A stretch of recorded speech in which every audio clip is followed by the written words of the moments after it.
Dude. So chat. Hold on. Hello, hi, hello, hi. So we just listened to the Ballad of Barry Allen by Jim's Big Ego, which is like beautiful way to look at like the Flash. He's like the minute he got struck with that lightning, time is different for him. So time moves every like normal for everyone else. It's slow for him. So what seems like a few seconds to you is an eternity to him. So it's a song about how sad it is that like he's gone in a flash. He's only excited when he's like saving the world because everything's so fucking boring to his life because he's stuck in a different time speed than everyone else, right? So, and then the other song was the Ballad of Hollis Wadsworth Mason Jr., who is the original Owlman from Watchmen. It's a song about that character who we very briefly get to know, and there's just things about that song. That song specifically is just. I don't know. There's something about it. I don't know how to describe it. But the way it talks about heroicism as like this noble but flawed thing. I don't know. It's like he believes he can fix his. There's a long line says I believe I can fix the world's hurt from underneath a mask, which is like that's like such a superhero thing to say. I don't know. Good fucking song. And hi Abby, hi JL. How's it going? And hello Ducky. What are you drawing today? Me either. Are we meeting on Thursday? What day are you coming up? I can't ever fucking remember.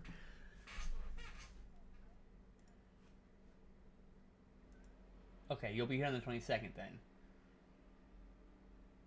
Yes? A Thursday. Yeah. Okay.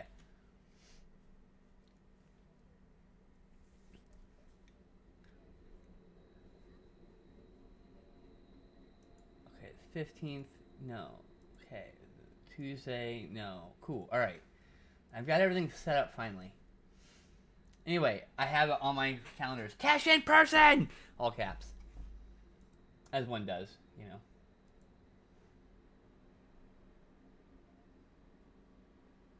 Yeah. Hell yeah.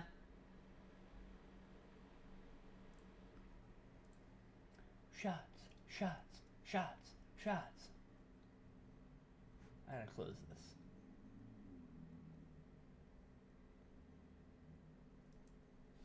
Anyway, got a back absolute value with nothing but a good heart and a mask. Like, it's such a good song. It's such a good song. I find myself fucking humming it and singing little lyrics from it in the middle, like randomly. It's just so good. I've heard it like 3 or 4 years ago, and it just never left me. And there's just not like a ton of good comic book inspired music, you know, music that's like about superheroes, but in a good way. There's a lot of like not great bands out there doing like fan music. There's also a band called Victorious who does some superhero type stuff. They also do space laser ninjas versus fucking cyborg dinosaurs and shit.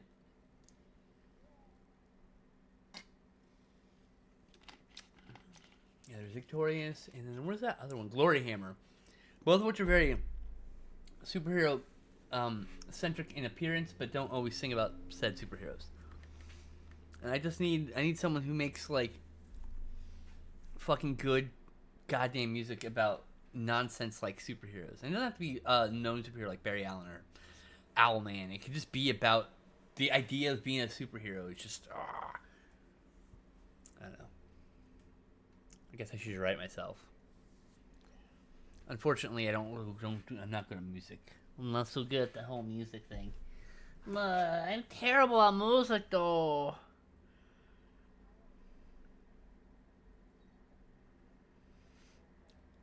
I took like piano once, and I should be able to do this. This is bullshit. Even though I definitely just cheated my way through that class. We were supposed to do a performance of a piece, and all I did instead of learning the piece because I didn't know how to, even after the class, I didn't know how to read the sheet music or where my fingers went on the piano. Because even though she showed us much times, it was never I didn't get the proper hands-on experience on hands-on teaching. So like she was teaching it, but not in that way that teachers do in regular school, where they don't actually fucking sit and show you, which is something I need. And so I didn't know how to do. I didn't know how to read the sheet music, and I didn't know how to actually play the piano. But what I did do is good at fucking mimicry. So I mimicked. The Godzilla theme on a piano. Yeah, but it wasn't. But it didn't actually do what I'm supposed to do. But that's why I technically cheated my way through the class. I fooled the teacher into thinking I knew what the fuck I was doing. I mean, kind of. I didn't really actually play the piece. I just got something close to it. I'm sure the teacher had no idea what the fuck the Godzilla theme sounded like, and just went, "Oh yeah, excellent." There you go. I'm like, sweet, cheated my way through that class. Woo.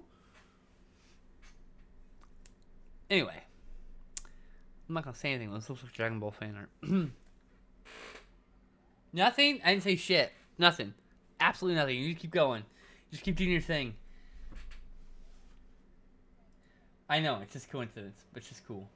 I haven't seen much Dragon Ball either. I've seen a lot of fan art. No, I don't give a fuck about Dragon Ball, so not really. Oh, I gotta bring you up on stream. Hold on. Art and Tea. Art and Tea. Art and Tea. We were talking. Here we go. The art part of Art and Tea. Ta-da! My lovely sister here is a goddamn amazing artist. I mean, it does kind of look like Piccolo. I have to change the. Change the shirt. Yeah, but like the ears, the dimensions. Anyway, don't actually make fan art. I was just thinking what it looked like. Also, the left arm's longer than the right arm. Okay, so look, yeah, the right arm, this is the elbow. The left arm, this is the hand. I feel like the elbow needs to go up a little bit more. Go up like here? A little bit more. I don't know. Yeah, I think that's whatever. You're fine. You got it. You know anatomy better than me. It just feels wrong. Yeah, that's a little better. You sure I can't turn into Piccolo now that I know? Do whatever the fuck you want. I'm just saying you don't have to on my account because I've never actually watched anything with Piccolo in it. Just know the art. It'd have to be a young Piccolo. The new Dragon Ball is really weird, JL says. It was never my thing. Like, I'm not opposed to it. I think it's fine. Like, I've watched episodes with friends, but I've not watched the entire series and have no desire to watch that entire series. But I don't think there's anything wrong with it. And there's no shade to people who like it. Glenn likes it. He's actually cosplayed as one of the characters. Oh yeah, happy birthday, Abby! I almost forgot what's on my calendar. I would have figured it out eventually. Happy birthday, Abby, you. Happy birthday, Abby, too. Happy birthday, Abby, Abby, Abby, Abby. There you go. That's my shitty happy birthday song. You're welcome. Let's see here. I took piano class a few times before pandemic. Most of my teachers from acting classes are going now from the school. Okay, I hate when school becomes toxic. Yeah. The new Dragon Ball series is really weird. Actually, he said really wired, but I think he meant weird. They turned all of them into kids. You know. Wow, I can't even skip this ad break. What the fuck? Oh, it ends. It already happened. Sorry. I'm in the middle of an ad break. That was yawns. Yawns.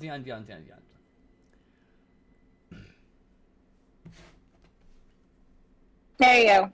Now it's a Piccolo. Okay. I told you didn't have to. I just gave it, like, I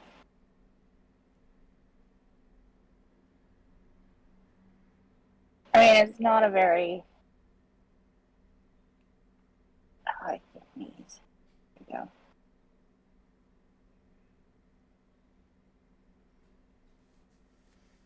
Oh, that's funny.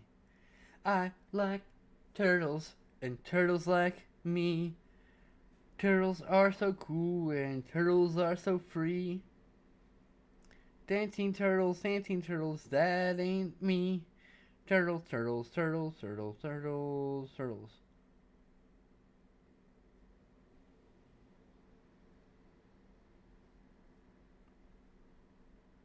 Alright, well that's done. I'm not gonna color it.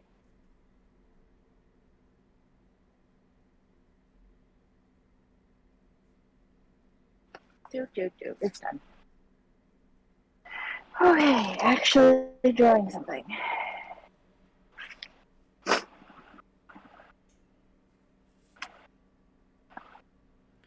Rejection sensitive dysphoria. Oh no, what are you doing here? Tell that dysphoria to get out of here. Bad dysphoria.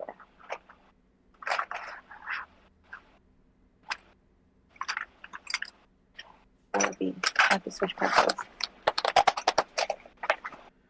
Abby, any requests that aren't foxes since it's your birthday? Yeah, Abby. It's your birthday. I mean, you're getting a birthday image, suppose- bitch. I suppose I could do a fox again, but that would be like my third fox in 3 months.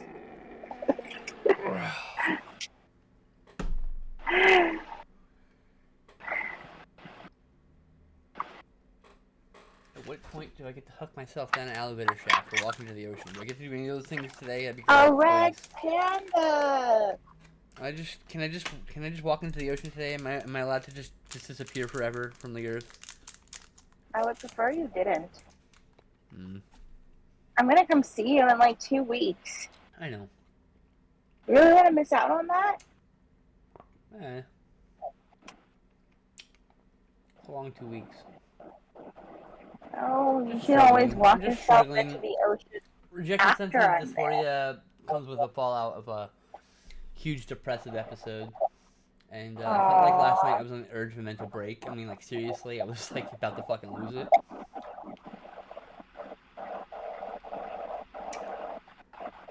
I send you big hugs, and then when I see you, I will give you big hugs. Yeah, that'll be alright. Good shitty ass brain of mine. Because you just have to hang out. Hey, Worm Disease, thanks for the fucking 65 months in a row subscription, you motherfucker! 65 months in a row, you motherfucker! What the fuck? Holy shit! Oh my god, 65 fucking months in a row? What the fuck is wrong with you? Are you mental? Are you insane? I love you! There you go. Is that an appropriate response? That's incredible. 65 months, Jesus Christ. One of my oldest subscribers. One of my longest subscribers. JL is next on that list. I think he is 50-something months.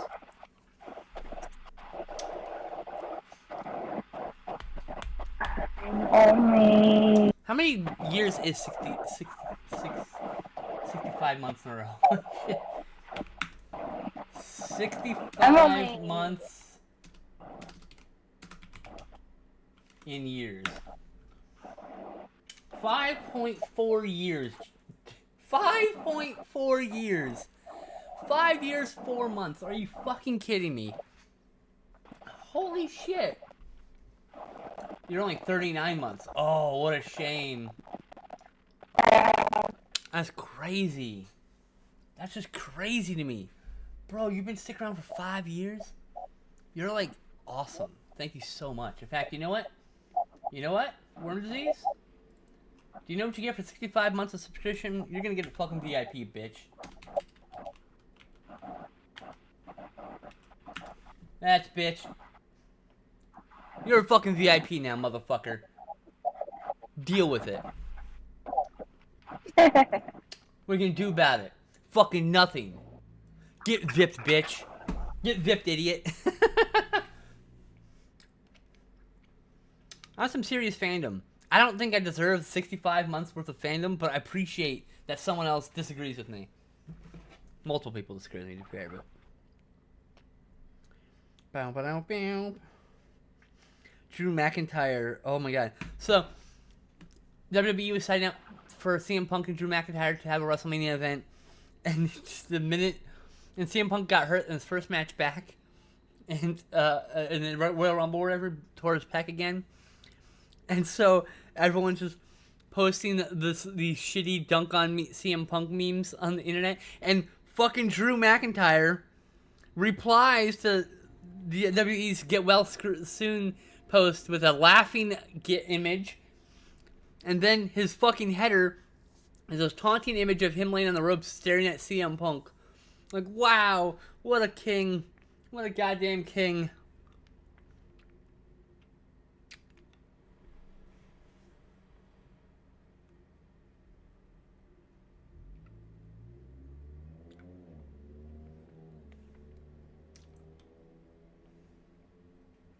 Let's see here.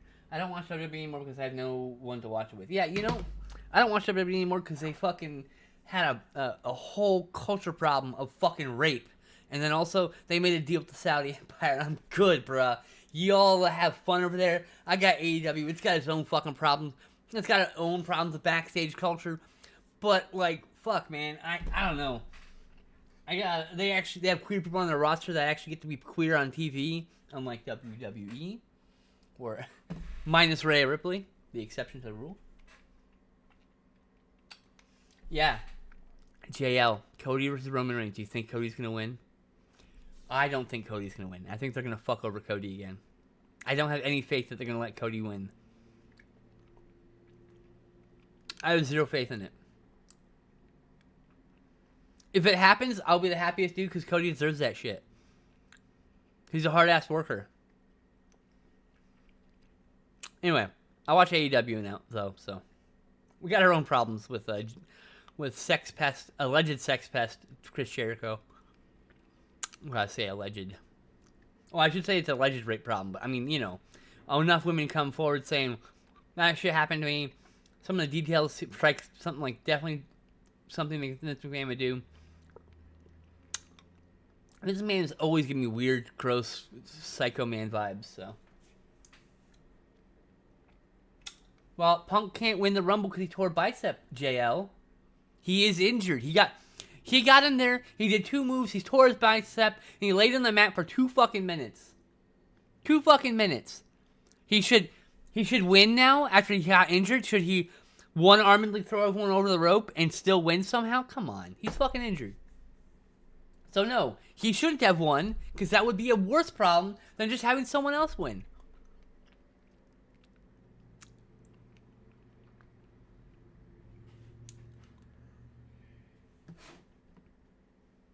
I feel bad. I think I was too loud. He was a little loud. Woke up Justin, I think. Oops.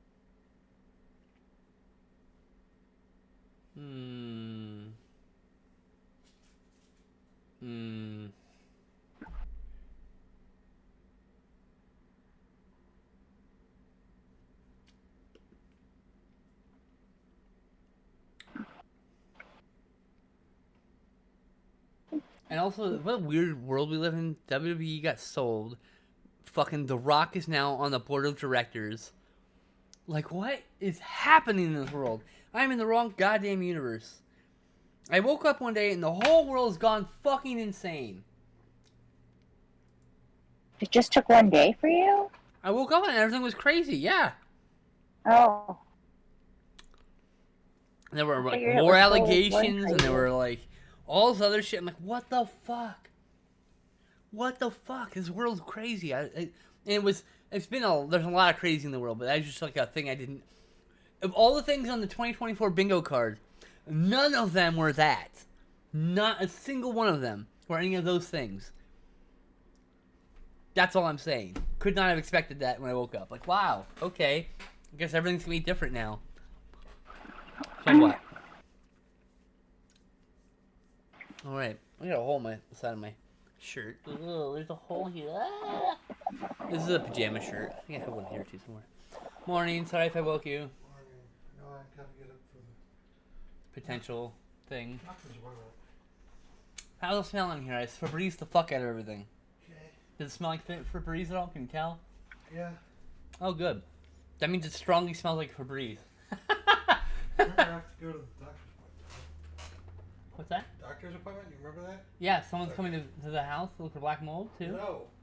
Doctor's appointment. Yeah, what about the guy coming to check the black mold at noon? Tomorrow. Oh, that's tomorrow? Yes. Oh, okay, sorry. God, I thought that was today. I will also run through the house tomorrow with a Febreze bottle, maniacally spraying everything. Alright. We were down in the laundry room below us, and there's black mold in the ceiling, so they want to come check our sink. Which is fine. Oh. Our sink doesn't have any black mold last I checked.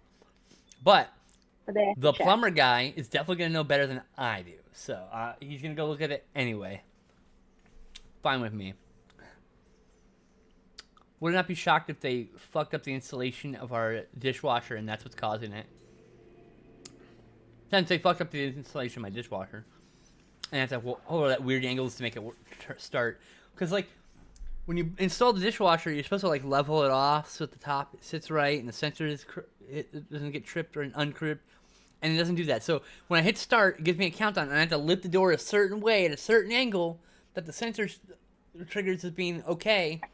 Then it starts, and I can let go, and it'll wash your dishes. But, like, that's my dishwasher's fucked. Yeah, it's good they're checking. Pretty sure it's a leak underneath us in the pipes and not in our sink, but yes, checking our sink is definitely not a bad thing. And that guy will probably know better than me, you know? But like we were down there, Justin took a photo and sent an email, and 5 minutes later the guy came in and looked at the spot and like, oh, that was quick. Didn't expect him to get an immediate response, you know? Yeah, that's impressive. Yeah. I mean, we told them about it before and nothing had done, and then we actually took a photo this time. Like, it looked like it was, there was a leak for sure. This time, but now there's black mold. It's definitely been leaking water. But yeah, so that's cool. That's the life I'm living right now.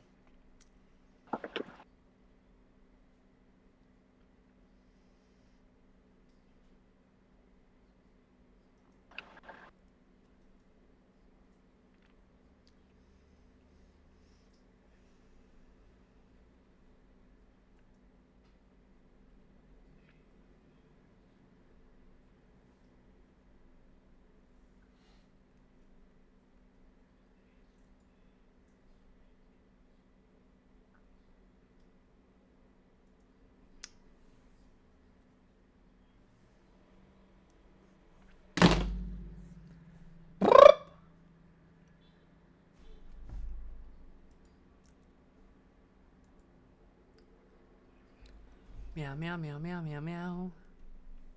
Meow, meow, meow, meow, meow, meow, meow.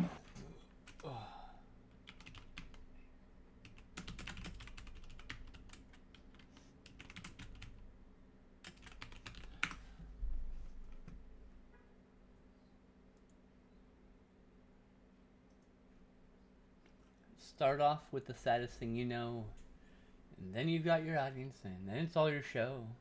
A man's wife leaves him. Someone's robbed. Someone swallows cyanide. Someone's strung up by a howling mob. My name is Hollis Wadsworth Mason Jr., defender of what's right. I've got a way with cars, and I only work at night. My name is Hollis Wadsworth Mason Jr., defender of what's good. I believe there's a simple answer when I get under the hood. See, I look for heroes, the only things that last, to back absolute values with nothing but a good heart and a mask. It could be that I sound naive about the true nature of sin, but the choice is cynicism, illness, rage, or giving in. Which world would you rather live in? In May of 62, I'm 42 years old. The game has changed. I'm obsolete. It's a strange world for heroes. Worms in the apple, eating us from inside. Maybe good and justice are old-fashioned values, but even owls have pride. A man must work with his hands, the only skills that last. Even when you've been replaced, even when you put away the mask. Oh, God. There's something about that song. Oops, I just closed the window I wanted. No one posts a pry. Hold on. Accidentally closed the tab. You might have to repeat. Oh, here. That's good. That's much better than my last place. I had a leak in the bathroom ceiling. Had to come to get them to fix it in a month. I had to threaten them with telling my town they weren't fixing it. Oh, Lord. Just... Landlords shouldn't exist. Landlords should be illegal. It's not a real job anyway.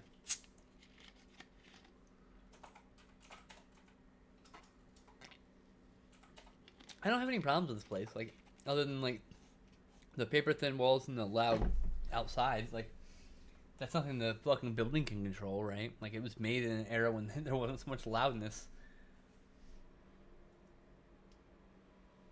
And so, like, you know, I don't have any lasting complaints about this place beyond that. I don't want to live here anymore. It's just, I don't know. I get very nervous living in this building. Oh, I'm sorry. It's okay. Nothing anyone can do about it. I have a mental disorder. I have a brain. My brain does not function like a normal human in this matter. Does that mean that you'll be nervous anywhere you live, though? Possibly. I don't know. Do I live there?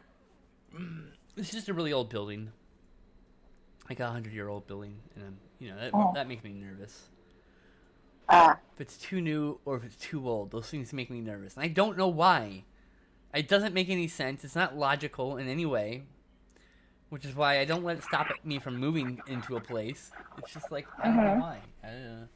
Anxiety, generalized anxiety, probably. I have that. I've just survived. I've survived a big enough earthquake. I don't want to have to go, survive an even worse one in a worse building.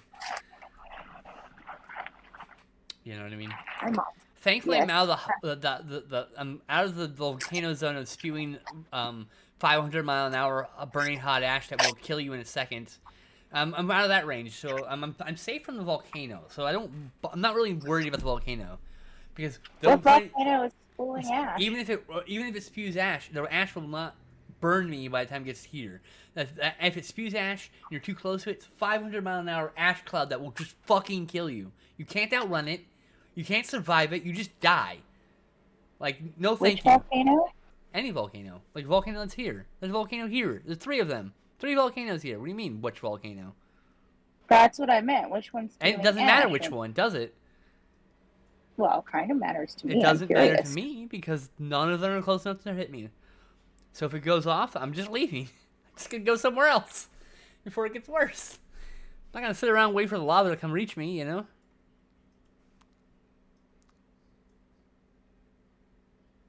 I think Mount St. Helens is fairly close to us, but there's a smaller one too. But it doesn't matter. St. because ash cloud does not reach me. St. Helens is the one that liked to spew ash in 1980. Sure. You can spew ash, it's fine. I don't mind. As long as it doesn't kill me. So the only thing I really have to worry about is starving to death, freezing to death, or an earthquake. Those first 2 things I got handled. The honest thing is nothing I can do about it, you know? When St. Helens erupted, only like 2 people died, and they were stupid people. Oh, I'm sure. One was a But reporter that who was wasn't up there. a for particularly pictures. catastrophic eruption, I don't think, in comparison. Like, it didn't shoot fucking lava balls everywhere and erupt with volcanic lava and burn down whole cities and shit like it could. No, I think you're thinking of Hawaii now. Well, that too. No, but I'm talking about volcanoes everywhere can do that. It's a feature of volcanoes, lava and ash and burning things and setting things on fire. Yes, very big features of volcanoes that shoot hot liquid rock everywhere for miles and miles. It can shoot a long distance, longer than you think. Volcanoes are scary, but like unlikely I'm going to be affected by it beyond ash, bad breath quality outside or whatever, you know?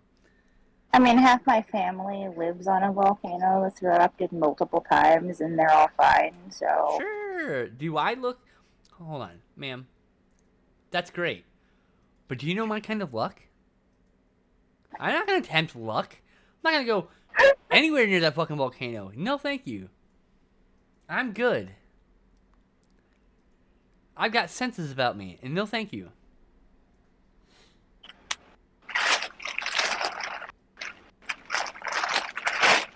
I respect Mother Nature not to fuck around. I'm not going to find out, you see what I mean? Because I'm not fucking around.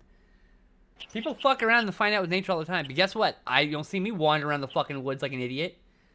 You don't see me trying to fucking hug a bear. You don't see me trying to do some crazy shit I'm not meant to do. Nah!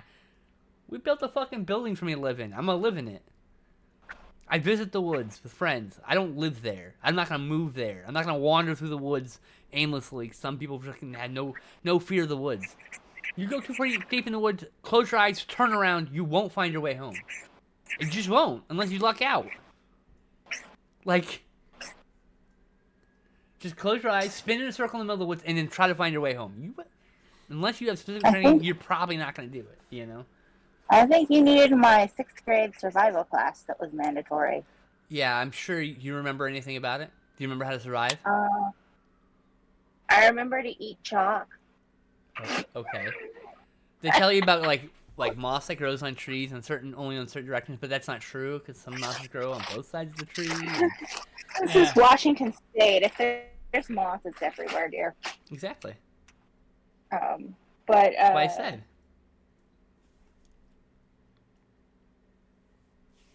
But yeah, never been to near a volcano. I don't recommend it. It's just a mountain with a big hole in it. I've been to Volcano. We went to visit Pele when I was 14 and leave her presents so that she would bless our visit. Oh, see, I would do that. But like, there's those tourists who get way too close to lava. I'm like, nah, I don't know if I want to do that. No, we didn't. You weren't allowed. But I mean, I've seen photos of people out near the lava fields. I definitely don't want to do anywhere near that. I don't want to be anywhere near the actual liquid rock. oh, like the lava fields are like dry. I've Volcanoes by are spicy buttholes. No, I've seen people in active lava fields with actual lava flowing around them. That's different. Yeah, that's what I'm talking about. That's what I'm I've talking about. I've gone to the dry lava field. That's and different. down I'll the go to lava that tube. any day. That's not what I'm talking about. Am I talking about that one? I thought you might be because you said lava fields. Was I and talking was about how like, there's oh, hot I know lava those. everywhere? Would that describe the lava fields? That lava fields? Like, I don't know. Well, it depends on whether it's Baffling. aha. Why are you getting hung up on this shit? I don't even understand. It depends on whether it's ah or pohoihoi, because moves so slowly that you can literally stand right next to it and it's not going to eat you. Has she never finished the tale? I know. Okay, you're coloring it, so like I don't know if you knew this, but that tale is dreadfully unfinished at present. Oh yeah, no, because I got to give it stripes. Oh, okay, that's it. But like my cousin was standing next to the when it ate the school, and it was just eating the school really slowly. It took like weeks. They just had to let it eat the school. Cool. But like if it's the hoi hoi, that's when you gotta run because that's the really fast lava. So it depends on the kind lava.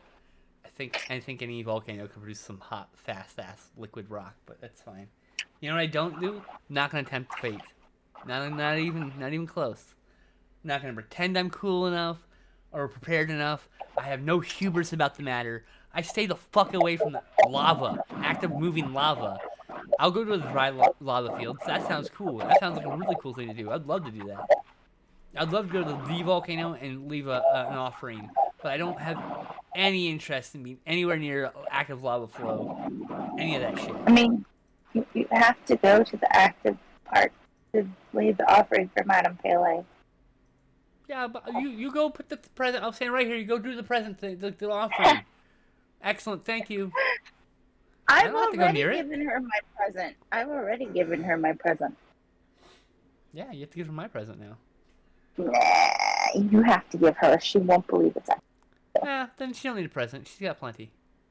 I don't need it. It's like, hey, go over there and poke that guy with a knife. I'm like, I ain't gonna go poke the guy with a knife. You understand me? That's like, no, I'm good. I'm good right here. Not poking the guy with the knife. Not getting touched by lava. All right? I'm good. I'm happy about that. The less lava I see, the better my life will be. You get me? I get nature is constantly trying to kill you. Stop fucking around and take it seriously for 5 fucking minutes. You know what I mean? I just mean it's kind of hard to do when you live on an active volcano. Am I living on an active volcano? No, but a lot of people Okay, do. but I'm talking about me. What I'm doing. Everyone else has their own life. They can control it. But what I won't be and I'm doing, giving you a hard time about it. for no reason, nonsensically, I won't go on a boat anymore. I won't swim in the ocean anymore because I've almost drowned in the ocean. I thought you already hated the ocean. That's what I'm saying. I'm describing. What is that? Why are you confused? What's confusing? I'm not confused. I just thought you already hated it, so you already wouldn't swim in it. I was reiterating the statement. Why did you think I was saying some new statement that's never been heard before? I don't know. Why are you being like this? Why are you being like this? 'Cause, What you're you being are very... being so nitpicky about nonsense. You are literally every time I say something. Oh, what about this? What? Stop.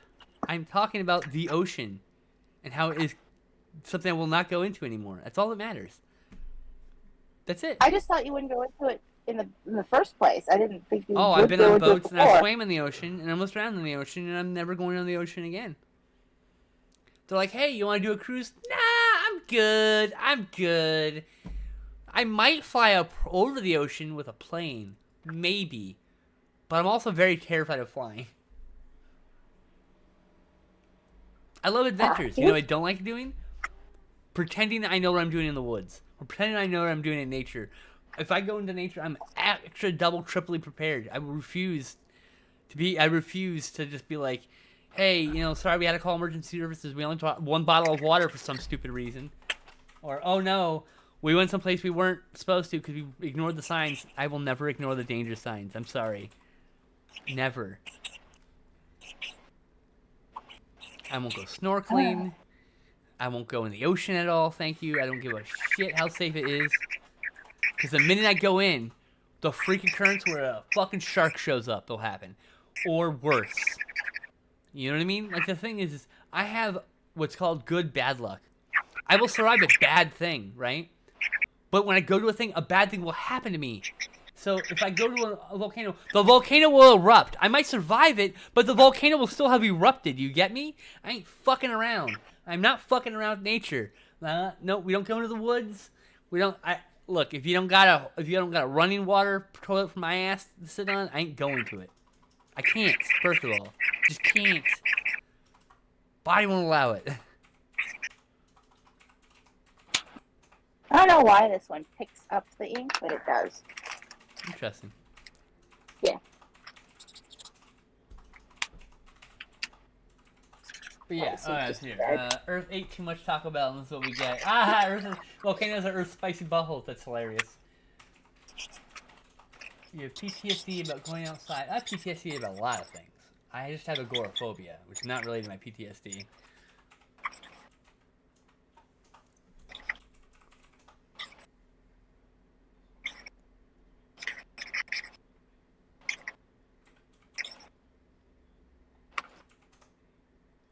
I don't know what it did, but it's being super mean and took off all of the ink.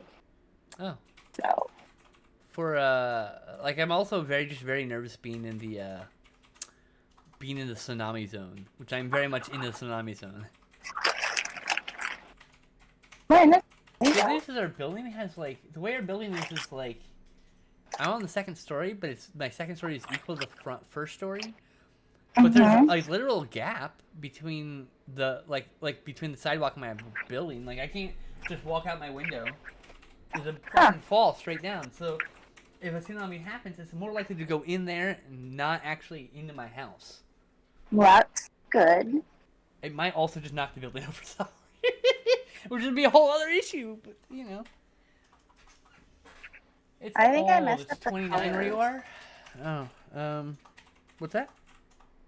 I said I messed up the colors because I tried to lighten it and then it took off all of.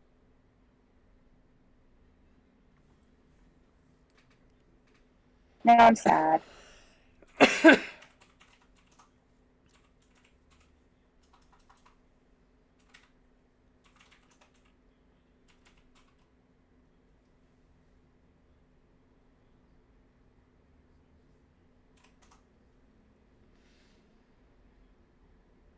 That's not even talking about the cultural, political climate we live in right now. Like, good lord. I mean, that's a good reason to be terrified to go outside right there.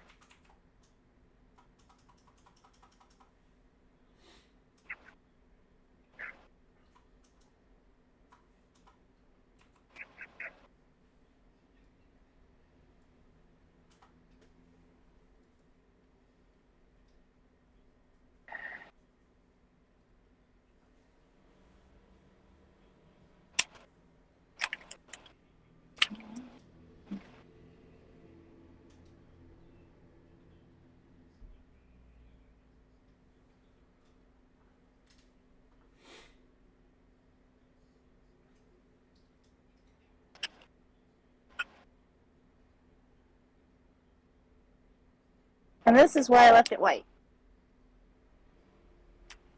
Because red What? pandas have Oh, like. yeah. This is why I left it white. Because red pandas have like those white stripes. So Oh, I meant to tell you. Look at the temperature.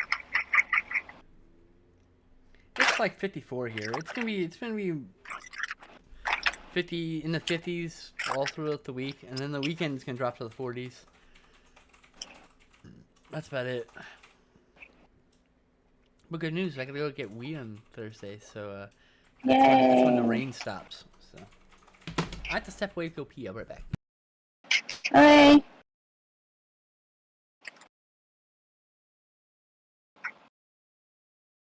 I don't think I was being any more obnoxious than usual. Was I being more obnoxious than usual?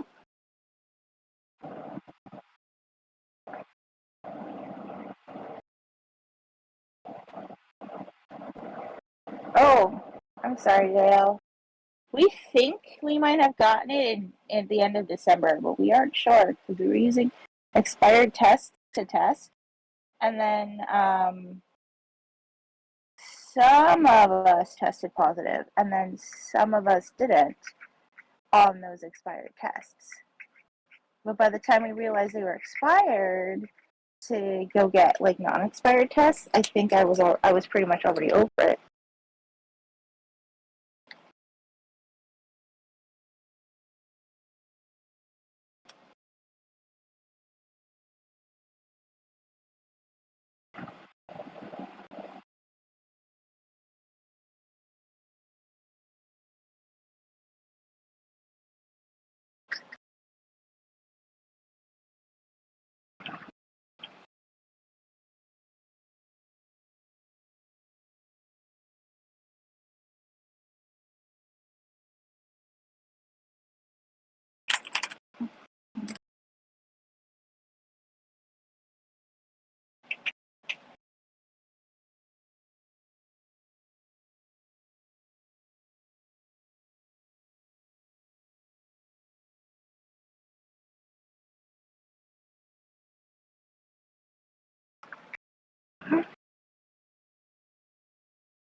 Bring that out a little bit.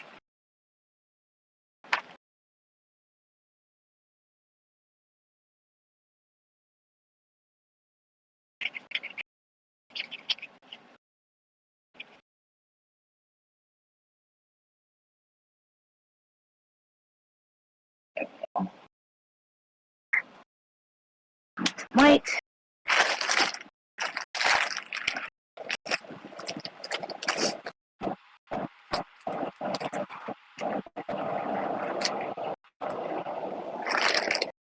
The exact opposite of what happened with me. The first time we wouldn't have known except for Glenn tested positive, and then I just didn't even have like any symptoms except for a little bit of a sore throat. But this last time I was so sick.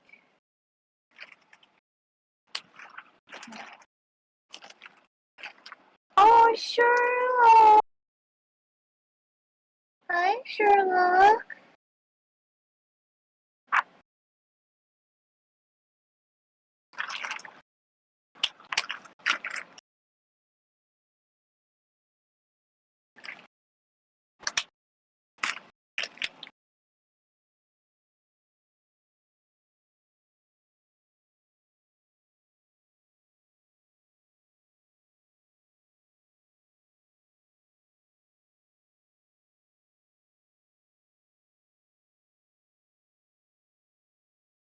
I'm back. Welcome back. I need to get a new. I gotta get the new vaccine. I just have been dragging my feet. Oh.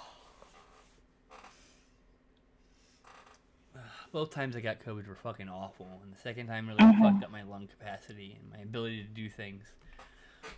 And I could really have problems if I get it again. Like I could have some serious lasting issues. I mean, like, this new strain specifically is showing, like, autoimmune issues in a similar manner to HIV, which is crazy to me. Goodness gracious. Yeah. That's what COVID's causing. No, the plane, it's okay. It's the play. I can tell the difference in their face.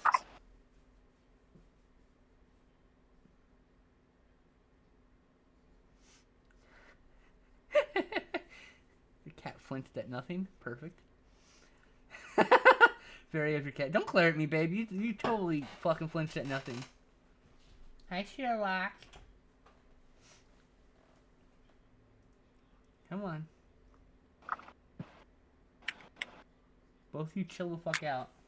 Hey. Hey. Sherlock.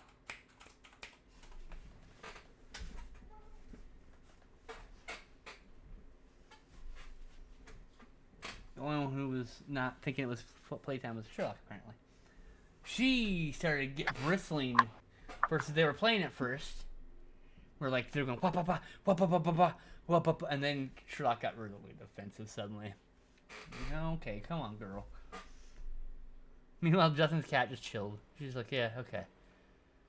I was like, she's interested in playing, and then she got over it really quick. Yeah, Sherlock and Skeletor were batting at each other playfully at first, and then it got weird.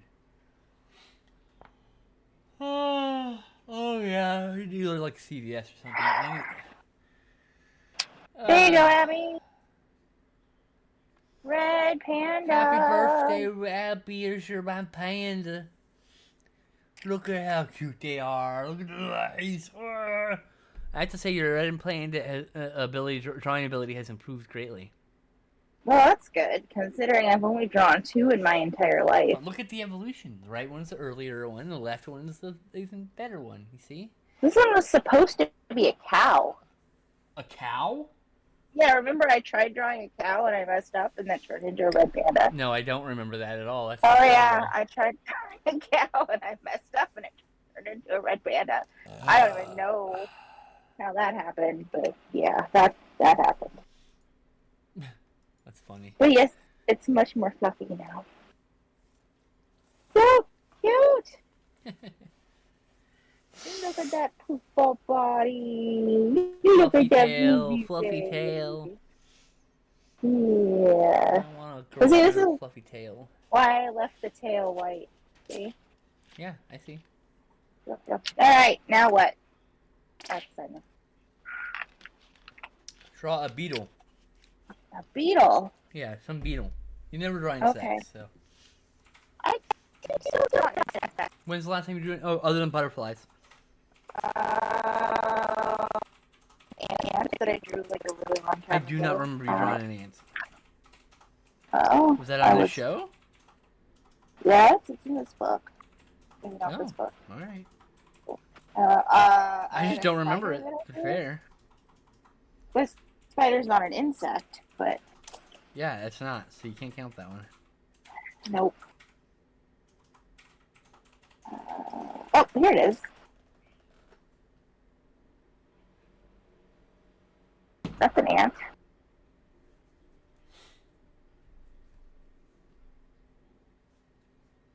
I think a beetle would be amazing. Do one.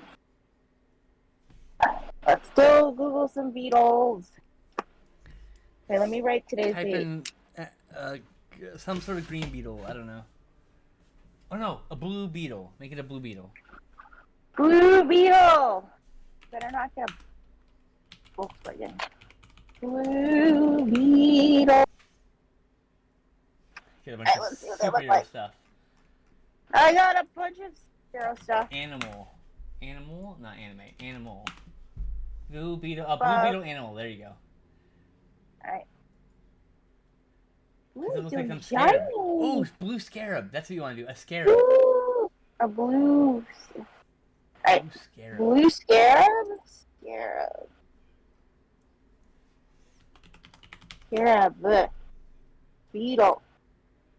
Beetle. Beetle Which is good. also, oddly Ooh. enough, related to Blue Beetle. The thing on his chest, which powers his armor, is called the Blue Scarab. It used to do armor. It used to just protect Cord. But yeah, now it's armor, even though because it's got that other guy who uses it, and for some reason it got to be armor on him, but not on Ted Cord, who's just a Batman analog. In fact, oddly enough, Blue Beetle is also the reference point for Owlman, Night Owl, who we're talking about. Night Owl, I mean, who we're talking about Blue earlier. Scarab animal. I'm getting a lot of art. The second pick is two beetles having sex. Lol. Oh, did you know that it can be different colors? Sure. The Torinoria scarab beetles are found in Thailand, Malaysia, and China, and can exhibit blue, red, or green coloration. Blue. Cool. I just actually want to see the actual animal instead of art. Blue. First, I have to draw it. Alright. One beetle. Wait, hold on. We got the image. Beetle blue. Nope. Now it gives me the car and the superhero. Yep. That's cool. Thanks, I guess. Cobalt milkweed beetle. Interesting. Blue death feigning beetle. Blue rainbow jewel beetle. I just need a pencil to actually make a beetle that's blue focused. Let's see. I don't want to do just a straight on beetle.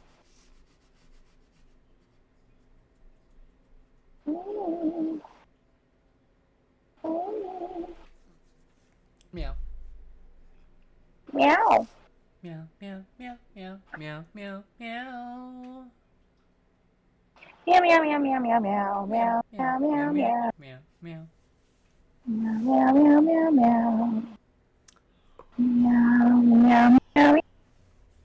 Meow, meow, meow. I'm almost there to back this way.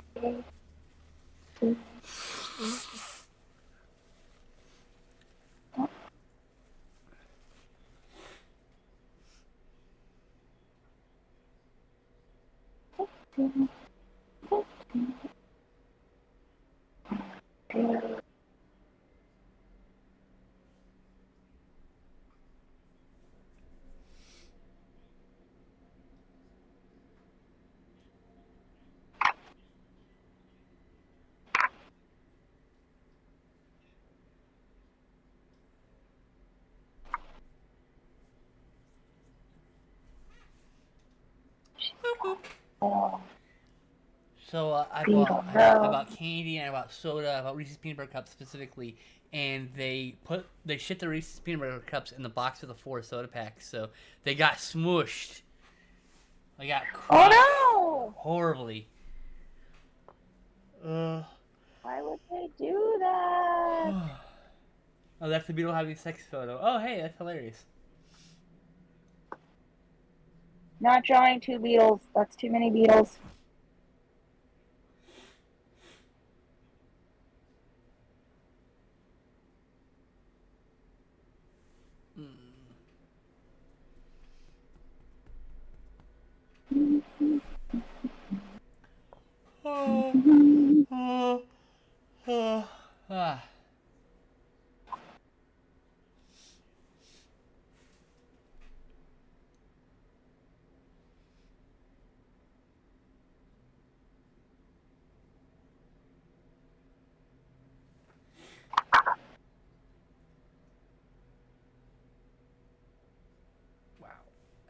Response. Pop, pop, pop. Cute. She's so cute so far. Good. Because it's a drawing and not the real thing. Real bugs disturb me. Creepy crawlers. Can we make it one of my swirly art things, though? Alf is shoving his face into his hay. Aww. Alf is so cute. I love bunnies.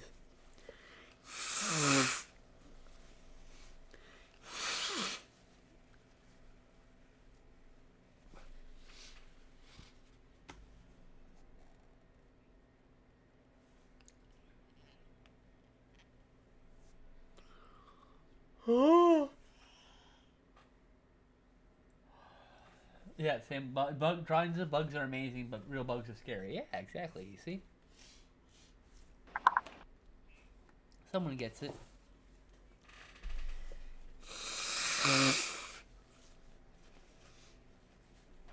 I'm gonna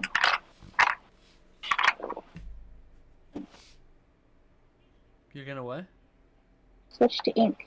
Oh, I heard. I'm gonna, and that was all. That was it.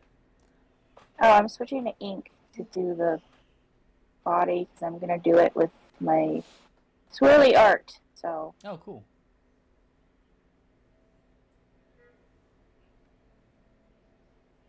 They're sensory overload. I never thought of it that way. Maybe bugs are sensory overload. insects and stuff. They could be. Yeah, I can see that totally.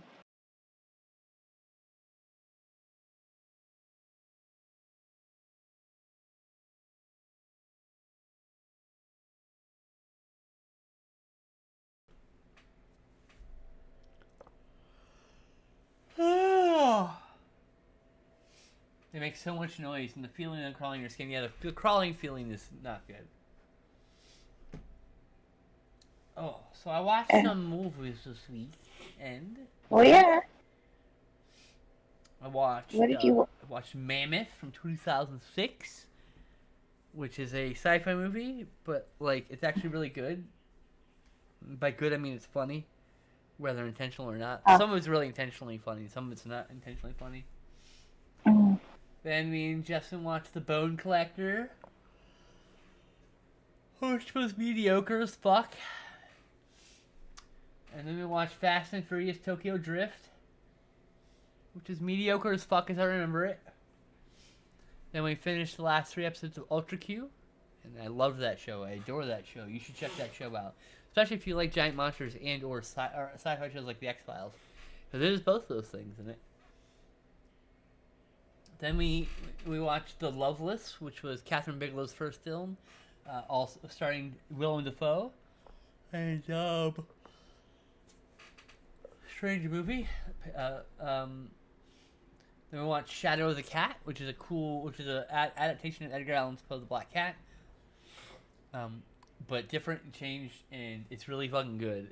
And I gave that a 7 out of 10. Handbrake, real quick. Then we watched the Birth of Ultraman TV special, which is a live stage show they recorded about a few weeks before Ultraman premiered for the first time. Then we watched the next night we watched an episode or two of the original Ultraman. Then we watched The Crooked Way, which was a middle of the road noir film. I gave it a 5 out of 10. Then we watched the incomparable The Beyond the Seventh Door, which is so weird. What is his name? Oh god. Laz Rockwood? Lazar Rockwood stars in it, and he is a goofy, silly man. No one in this movie can act, and when they do act, it is overdramatic and at peak volume, apparently. But I still gave it a 7 out of 10, so I was laughing through a lot of stupidness. Then we saw The Reflecting Skin, which was deeply traumatizing film about trauma and loss of innocence. And the main character kid goes through so much, I can't even imagine. 8 out of 10, good movie. Then we watched Blood Fist 5, Human Target. And it was alright, 7 out of 10. It was okay.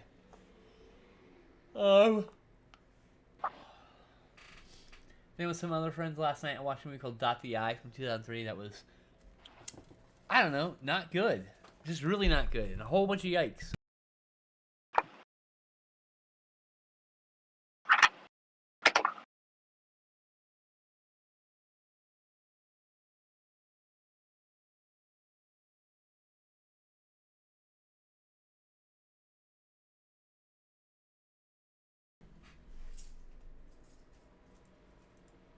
After the third plot twist in 10 minutes, it's I just wanted this to be over. That was kind of my reaction to Lost. Oh, yeah.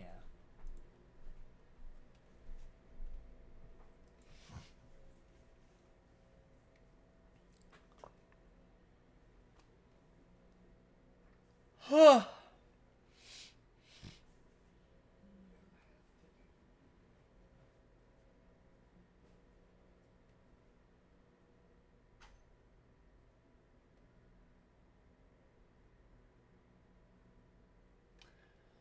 Oh, sorry. I got a little. That's all the movies I watched. I got a little drowsy for a minute. It makes so much noise. The feeling of calling your skin. Oh yeah, yeah. Okay, I read that already.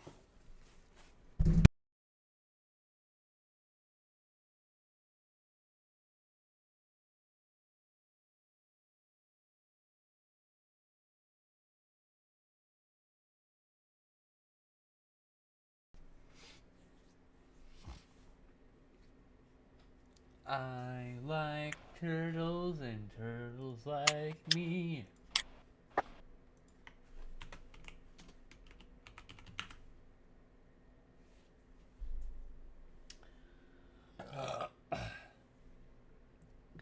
Halloween in the mouth at the Oh, Born Info guy is lurking. Hi. Hi.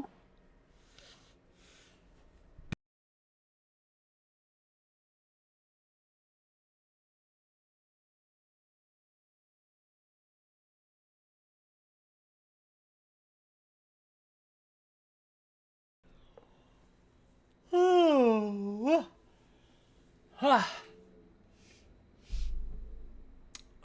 He says hi back. Oh. Oh. Hi, kitty. Hi. Oh, hi, baby. I love the baby. Hi.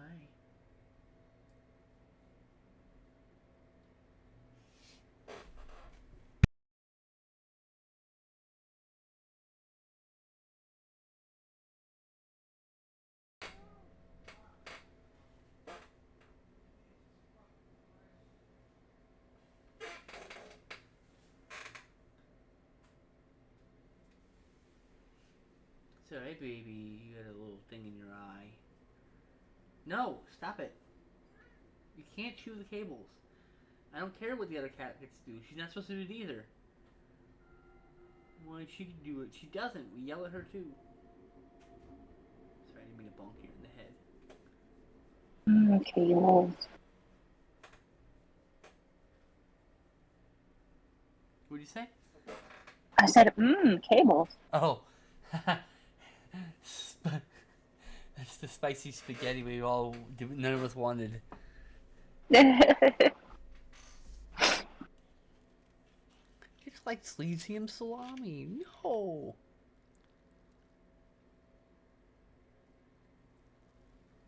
Me want to hear about Cesium salami. That was a terrible Grimlock impression. Oh, it's okay. I just knocked some stuff over.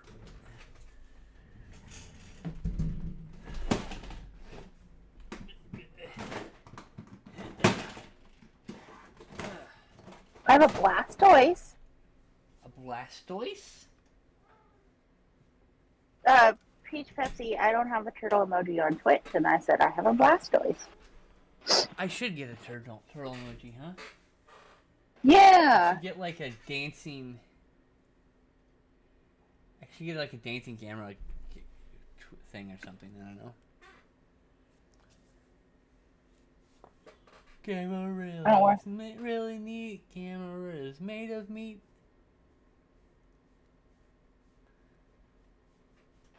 I don't really know where the Blastoise came from, but I have it. Blastoise.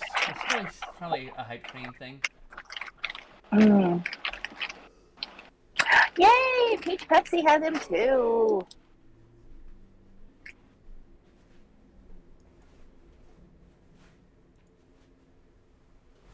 We did do that hype train last year.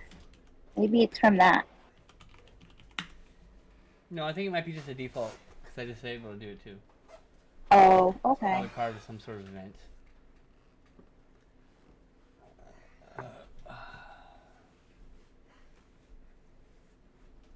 Hype train emotes. What do we got?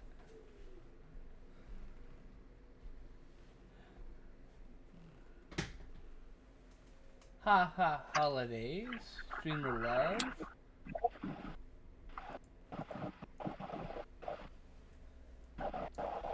I have this one from my hype train.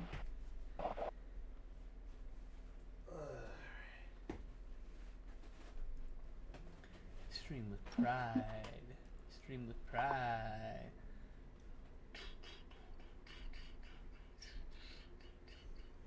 Hindsight 2020 emotes. Huh. Okay. Here's my Twitch hype train ones. Okay. Yo, you're heading out? Yep. Be safe. Okay. Oh yeah, they have poke scissor, poke Empoleon, Decidueye, what is this guy? Darkrai, Blastoise, They're all Pokemon. Shadow Mew. I didn't know Shadow Mew was a thing. A Sceptile, a couple others. It must have been a Pokemon event. Yeah, I said it's probably a Pokemon event.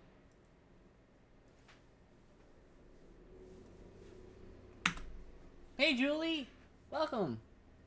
Hi, Mommy!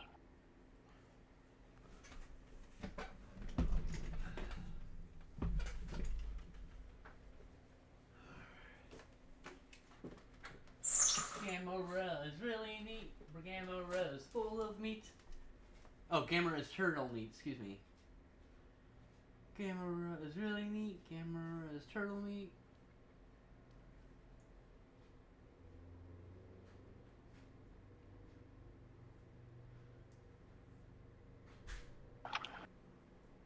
I'm making a blue scarab beetle currently, but earlier we made a red panda because it's Abby's birthday. It's Abby's birthday! And she requested a panda. A red panda. Red panda. She hasn't done a red panda in a long time anyway, so. Yeah. Yeah, it's Shadow Mew, not Mewtwo. It's Black Mewtwo.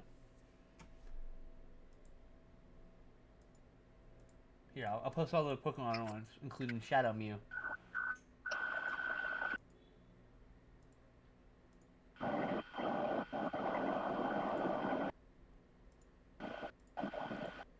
They do have Mewtwo. Mewtwo.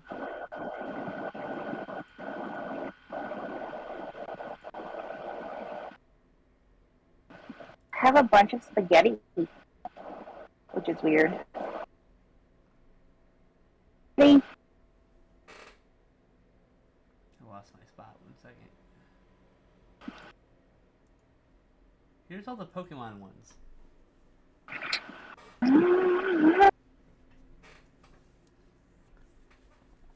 So yeah, you can see there, like the very first one, Shadow Mew. I don't know who the fuck Shadow Mew is. And no, it isn't Mewtwo, it's Shadow Mew. Mewtwo is also there as Mewtwo. Shadow Mew is someone else.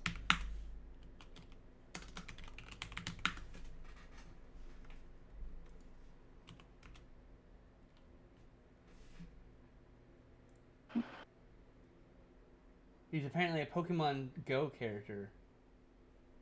But there's also, it's actually just a Shadow Mew. It's not the Mewtwo, it's actually just a Mew, I guess. That we're looking at there. I think they mislabeled it because that definitely doesn't look like Mew. Also known as Dark Mewtwo. Is an unlockable character. Oh, it's also in Pokken Tournament, apparently. which is that new game on the Switch, the Pokken Tournament DX or whatever. So it isn't Mewtwo. It's actually Shadow Mewtwo, which is different. Which is kind of like I didn't know about that until literally right now, and I had to Google it. Like Shadow Mew. Oh, Shadow Mewtwo. Got it. There's also a Shadow Mew, though I don't know if that was a fan creation or not. Definitely saw an image of it. I haven't seen one in Pokemon Go, but I have seen Shadow Mewtwo in Pokemon There are Go. 2 Mewtwo's. When does the second Mewtwo come in? Is there a art cartoon? Is it in the cartoon anywhere? Don't know. I'm I have asking a. Abby. Abby might know. Oh. So, was I asking you? I don't know. You didn't say a name. I know, but I don't. Are you the Pokemon master in my life? I also don't know. Yeah, I don't play Pokemon Go. I play Pokemon Go, so I thought maybe you were asking me. Nah. Also in Pokemon Pokken Tournament.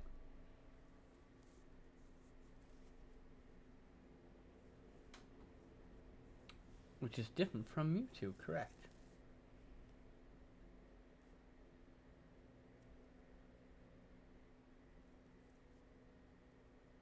You don't watch the anime? No, you're talking about maybe in a movie. Oh, okay.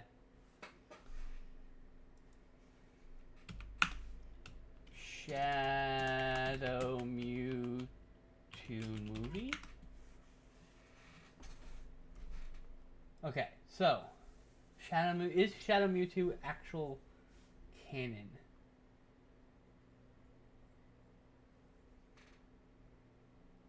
Okay, so Shadow Mew was introduced in Pokken Tournament on the Wii U, which is also on the DS, on the Switch. That's the DX version. And consequently, a discussion about whether Shadow Mewtwo is Pokemon canon. At times, yeah, keep repeating it over and over. Okay, however, an interview from Polygon with Pokken Tournament producer Masaki Hoshino helped to shed more light on exactly Shadow Mewtwo came to be. Evidently, the character was created in close collaboration with the Pokemon Company.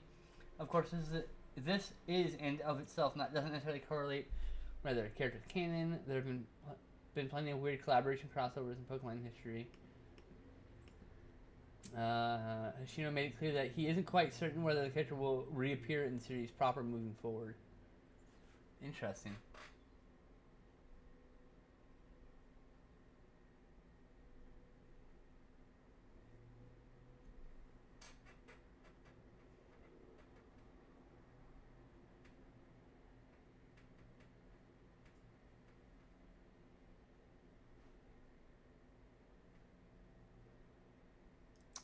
So he may not even be canonical, apparently.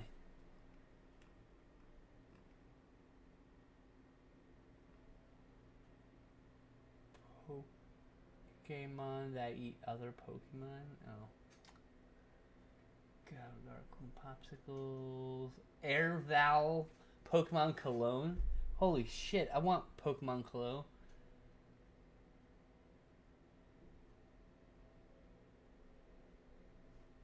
Hold on. eBay. Pokemon. How do I spell cologne? I'm just gonna copy this. Cologne. Pokemon Cologne.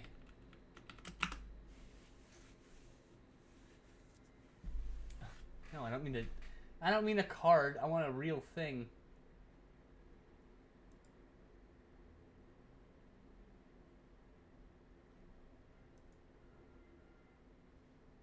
See more results. Thank you.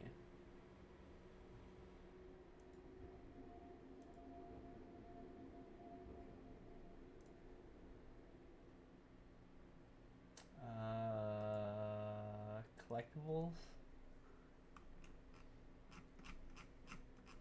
All right, so I'm gonna have to keep my eye out for actual Pokemon Cologne, just because I want it for some stupid reason. Portable Pokemon X-ray machine. That's kind of cool.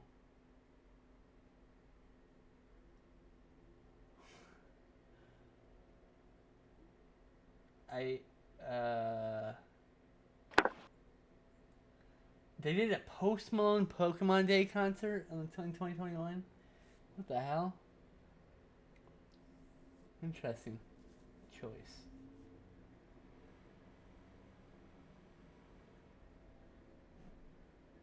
Alright, sorry, come back to chat. I was reading something. I don't know, watch anime. That is Pokemon merch, hoping you will try. Collect it all. I just want the cologne because it's stupid. Just realize how dumb this thing is.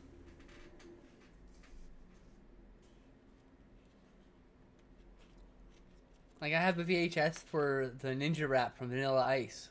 And there's no way I'm going to ever play the VHS. It's just a stupid thing to have because it's cool.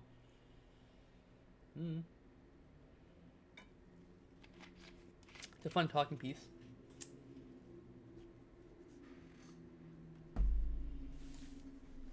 Oh my god, how many... Speaking of AVGN, I gotta see if I've how many seasons have I backed up? I may have to back up some more. I think I'm like 2 seasons behind in my archives here. Movies, TV, AVGN. Angry Video Game Nerd.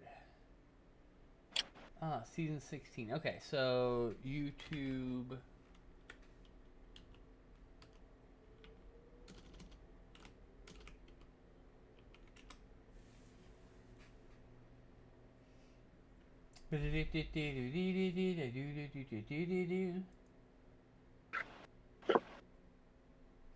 Load.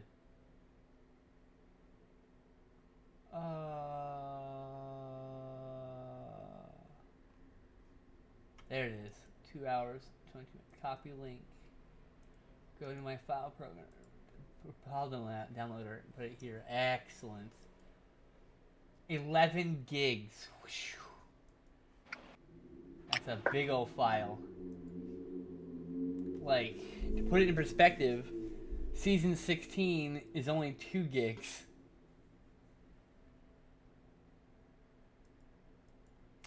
I actually wonder, Angry Video Game Nerd Season 16. I'm curious. Copy link. Paste. Unknown. Oh, I can't get this one. Okay. Alright. How about season 15?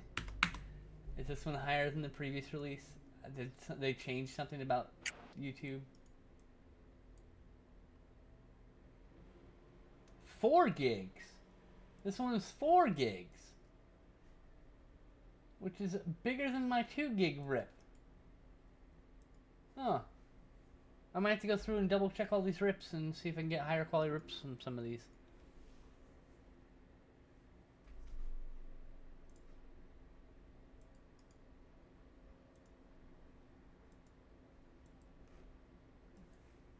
Thanks for the heads up on that, JL. Actually, that was very good of you, dude. Oh.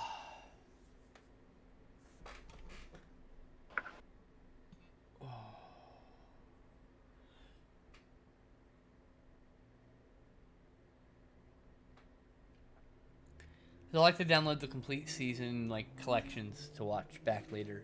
Because then they're about the length of a movie. James and Mike Mondays. I don't miss James and Mike Mondays. I never watched it. I pretty much only watch AVGN off that channel now. Occasionally I watch the neighbors gaming stuff. If they have a game I want to watch. My problem is just like... James had some sort of formal film school training or whatever, right? But doesn't seem to understand fucking actual filmmaking. And when he talks about movies, he aggravates me. Which is baffling considering he's made movies. I don't know. Just the way he talks about, like, yeah, I don't know, man. Like, I don't vibe with most people. Like, the problem with movies is, like, I have a certain outlook on movies. And I have certain, like, beliefs about movies and about art in general. And if someone doesn't match those things about movies, it's hard for me to really relate to that person with that stuff. So it's just like, I don't know.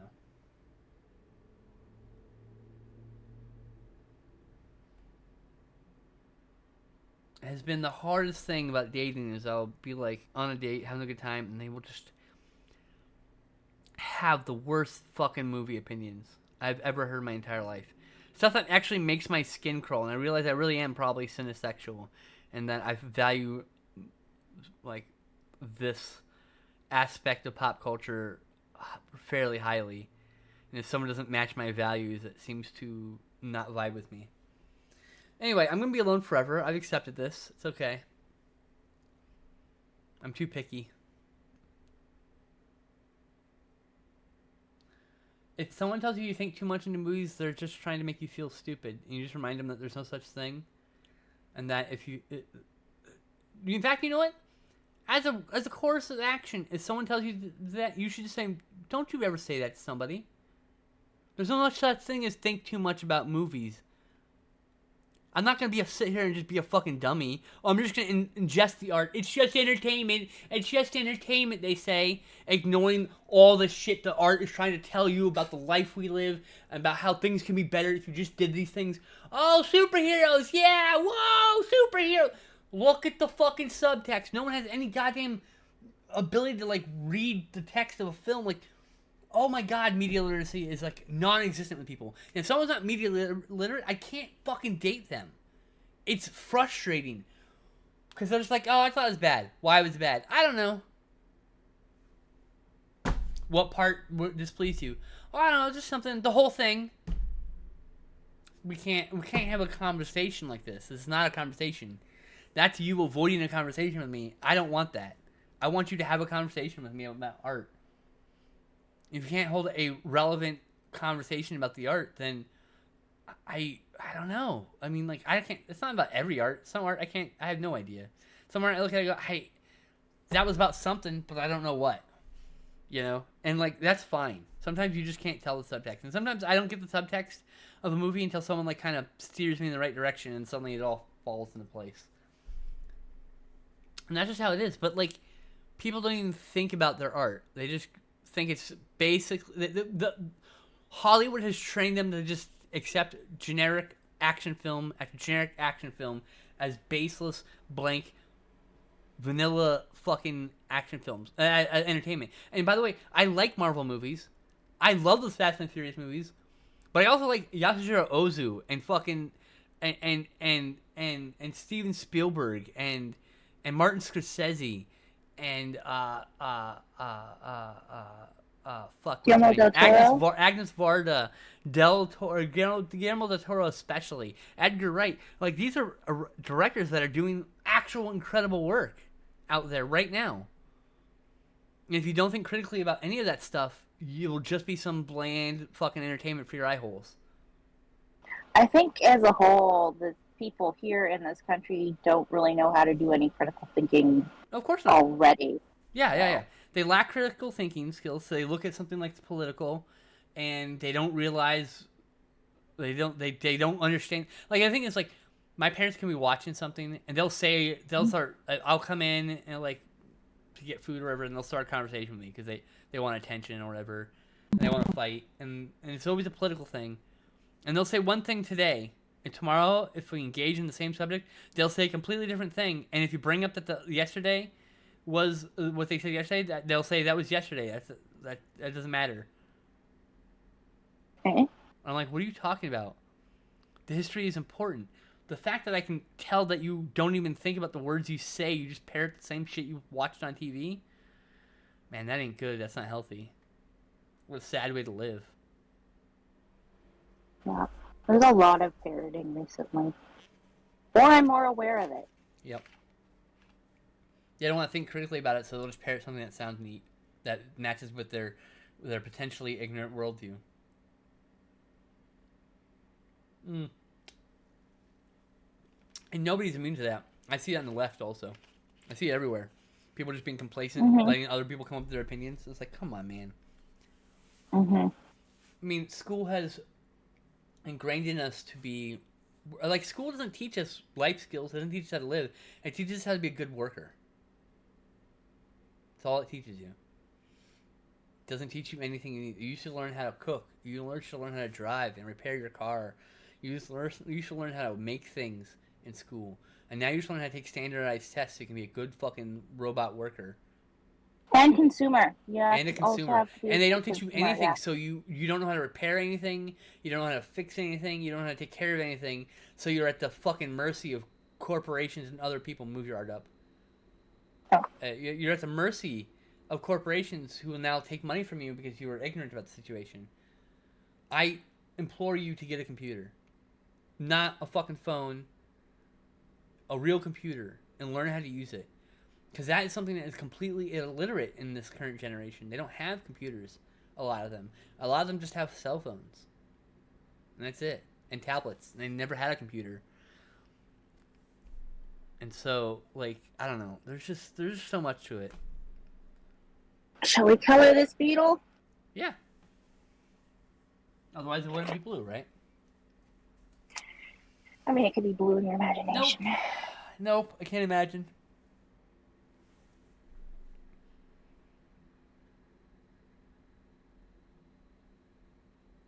But yeah, I don't feel like I can date someone who doesn't have fucking any kind of media literacy. You don't have to have formal media literacy. I didn't have formal media literacy. I went to film school that did not teach you that stuff. I went to film school that literally just taught you the technical side of school. I had to learn like critical thinking on media and media literacy on my own. My roommate would just stand with me after a movie while he smoked a cigarette and would just ask me questions. Oh, what do you think of the movie? Oh, I hated it. Why do you hate it? I'm not sure. Okay. So, what did you like about the movie? And we'll talk about what I liked about it. And it says, what did you think about this actor? And then, like, as we start going through the process, I figure out what I actually feel about the art. Sometimes it's not evident. Sometimes it's not obvious, you know? Talking about it helps. And if you don't have that, yeah, it can be a problem. The number one rule you should need to learn is that it's just a theory. Those people don't actually make any theories. They just make a bunch of fan fiction and call it theories. A theory requires proof and evidence to back it up in the body of the text. If you say it's a fascist film, tell me why you think that. What in the film gives you the impression that it is a fascist piece of art? And the answer could be that it just is. But, like, if you're not, like, I don't know, man. So dating's hard. That's what I'm trying to get at. Dating's hard for me because I have too high of a standard. I need someone to be able to talk movies with me. And the other problem is I do find people, I love movies, and all they watch is romantic comedies. You don't love movies. You love romantic comedies, which is totally fine. But you don't love movies. I can vibe with someone who only watches horror movies. I watch a lot of horror movies, and I like horror movies. But I can't, for the most part, I don't vibe with someone who watches only one kind of genre or only watches popular films. Like, you need to sit down and watch this piece of weird fucking art that's gonna make you feel uncomfortable for 90 fucking minutes. Oh, but it makes me feel uncomfortable. Good! The art should make you feel uncomfortable. Art should be uncomfortable. If you are comfortable doing a piece of art, that is a problem. Art should make you uncomfortable with what you're seeing. You should feel something. Rage, sadness, any fucking emotion, happiness. You should feel something while watching the image. You should understand that no matter what you're watching, whether it's a documentary or not, there's manipulation and a viewpoint being expressed. Because even if I'm trying to tell you about this whoever, like this band or whatever, it's skewed by what I choose to put in the movie, what I choose to leave out of the movie, and how and what order I put those things together. If I have a thing about talking about groupies, right, and then like it's interspersed with footage of like a woman looking unhappy, like you will get a different perspective on that scene than if it's interspersed with someone being happy instead of unhappy, right? The thing is, once you understand that one image is informed by the next image, and the next image is also informed by the previous image. So I put this image followed by this image because I want you to feel this feeling. And if I succeed, you feel that feeling. If I don't succeed, you don't feel that feeling. My absolute favorite is still John Slonkmeyer's Alice. John Slonkmeyer's Alice is incredible. The weird art is the best stuff. I mean, you love conversations like that. Me too, Abby.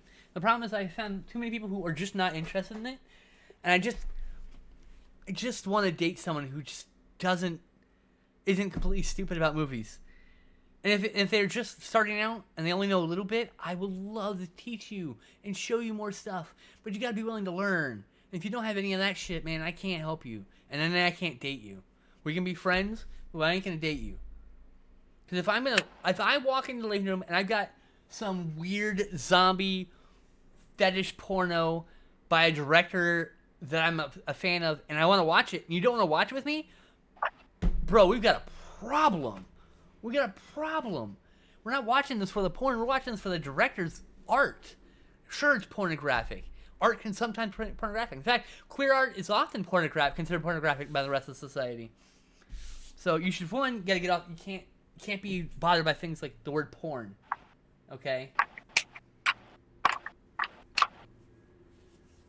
Like, queer art is porn. Porn is queer art, and it's extremely hard to separate those two things.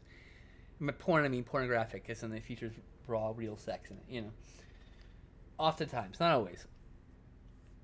Queer art is always hinged close to pornography. And even if it's not, it can be two chaste people holding fucking hands, looking at each other's longing glances, and no other physical contact, and that would be deemed by Puritans as pornographic.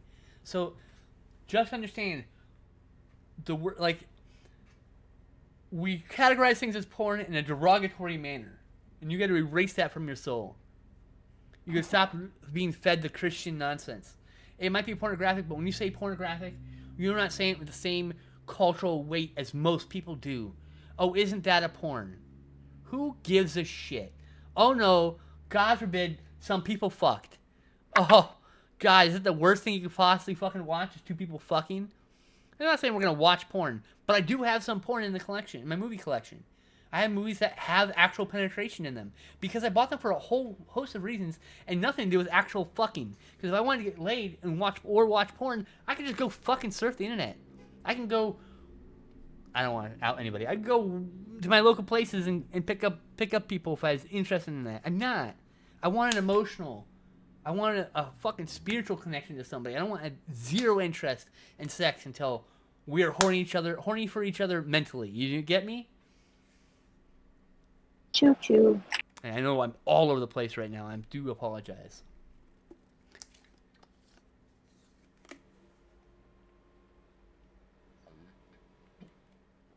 I don't expect someone to be as knowledgeable as film as I am. I've watched 7,000 movies in the last 8 years, okay?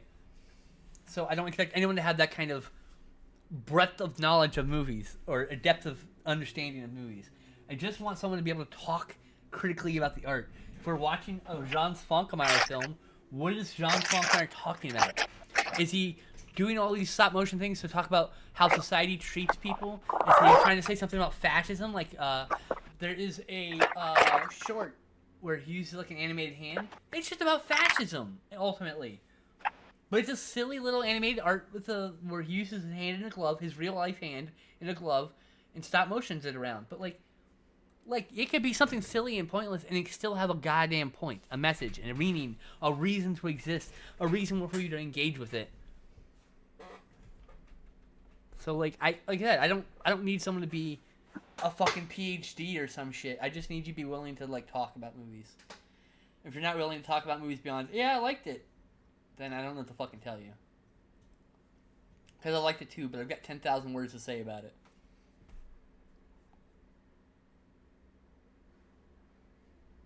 Like, I fucking love movies. I love movies more than most people. And I mean that in both ways you can parse that sentence. I love movies more than most actual people I love. And I love movies more than other people love movies. I love movies. I mean, it could be 3 a.m. if you ask me to watch a movie, I will sit down and watch a movie with you. I might be falling asleep. I will still watch the movie with you. You get me? I prioritize watching movies. Oh, trying to talk critically about anime is difficult for a lot of people. Yes, you keep bringing it up. Kale, I know. You liked it for the characters. It made you cry. I got it. I understood. I like. My goodness. I don't do a lot of anime. Not for any particular reason other than I just don't do a lot of TV series. And most anime is series. I love anime movies. I love Ghibli films. Who doesn't, right? But I just love like standalone animated films. I don't necessarily like to watch 300 episodes of Yu Yu Hakusho, excuse me, to fucking understand the plot that's going on in this movie. Like I don't give a fuck about any of that. Oh, cool. Yeah, Yeah, there's a lot of Dragon Ball. episodes. I don't give a shit about seeing Dragon Ball. Like I'm not opposed to sitting down and watching Dragon Ball with someone, but I don't go chasing Dragon Ball because I've got like 900 movies on a list to watch still. Do you see me? Like, why would I watch a series when I can watch a movie? That's how my brain works. And that's not derogatory because I do watch series. In fact, me and Justin just finished Ultra Q recently, as previously discussed. It's just, I take a really long to watch movies or TV shows, and if I don't have someone to watch it with, I fizzle out on it. Makes sense. I see a silent voice. Is that a movie or is that an anime series or a movie? Let's find out. A silent voice. Oh, a silent voice by Naoko Yamada. She just starts bullying the new girl in class because she is deaf, but as the teacher needs, the rest of the class starts to turn on Shuya for his lack of compassion. I wish that was real. That's so fake. That's so fake. That never happens. Oh, they're making fun of the deaf student. And you know what other kids are going to do? They're just going to laugh. They're not going to turn on that kid. I watched fucking bullies pick on deaf kids. You know what happened? No one stopped them. People didn't care. And it's the fucked up part. This is the most unrealistic part about this. They start turning on him because of his lack of compassion.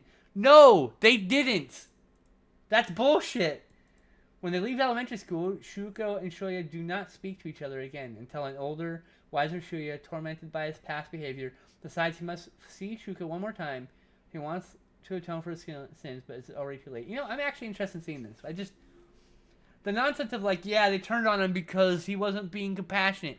Brother, nobody's fucking compassionate. That's the fucking problem with this goddamn country. It's on my watch list, by the way, already. Just so you know. An idealized version of what should have happened. Liz and the Bluebird. That's also on my... Oh, I put a bunch of this director's stuff on my watch list.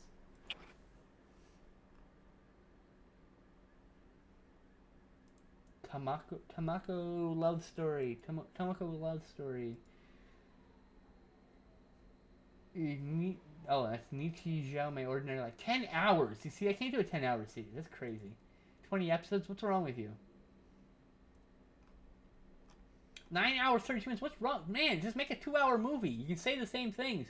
That's the other problem I have with series is a lot of times they can say the same thing in way less time and just as effectively. The time dilation, especially on American shows, is obnoxious and ridiculous. Like, I liked the Monarch Legacy of Monsters, but like the time dilation on that was stupid. Where like some moments would take for an entire fucking episode, and other times we're just skipping around, and there's no fucking sense of time in that show at all. There's a lot of filler. Liz is the Bluebird is dope. Sapphic undertones and very beautiful art. Yeah, that's why I added it to my list actually. They turned on him because they were getting in trouble for bullying her, but put all the blame on him. Okay, that's more realistic. They got in trouble for bullying, so what they do, they just started bullying the bully. That's exactly what it feels like, yeah. Yeah, you're right, that description did no justice to the show. That being said, like, I don't have a problem with the show. Like, look at Haunting of Bly Manor. One of the best shows fucking ever. Why? Because it's so emotionally fraught and well written, and all the interconnectivity. The time dilation isn't used so much in that, so it's not like these long, arduous, stretched out moments, and it's just, I don't know.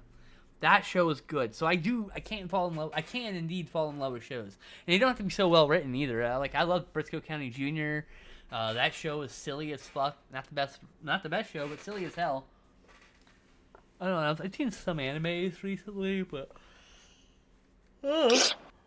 Anime's not high on my list, but if someone said, "Hey, we want to watch this anime with me," I'd probably say yeah. Because it's just a movie, especially if it's a movie. If it's a movie, the answer is definitely yes. So I used to go down to the New Art Theater in Santa Monica. Well, actually, it's actually not Santa Monica. It's actually 1 block away from being in Santa Monica. It's on 1 block. It's on the wrong side of the dividing line. That's beside the point. That's beside the point. It's still considered the New Art in Santa Monica. I used to go there for anime week nights with my friend. He would be like, I'd show up at his house and he'd be like, "Hey, what do you want? You want to do? Let's go see an anime." And I was like, "Sure." So we saw Jinro, Metropolis, Akira, Princess Mononoke, Spirited Away, Vampire Hunter D, Bloodlust, Blood the Last Vampire, Ghost in the Shell, Innocence. I saw all those on the big screen in 35 millimeters. So, I have a thing about watching anime for sure. Down for it. I'm just more inclined to watch a movie than a show. Mm-hmm.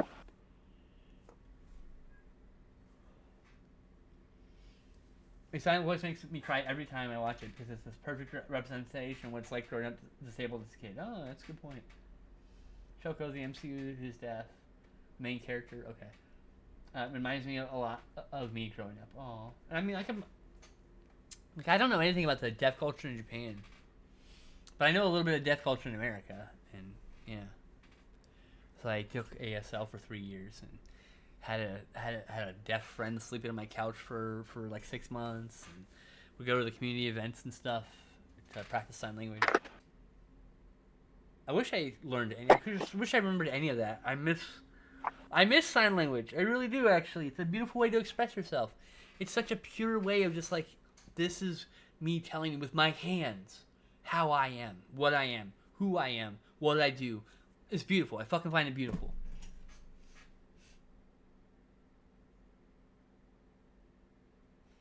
But yeah, Silent Voice. I added it to my. It's already been on my. It's already on my list. I went and checked, and I was like, "Oh, I already own this. I already had this on my watch list to watch." I have to use the restroom. I'll be right back. Alright. I'll just be here making more feet.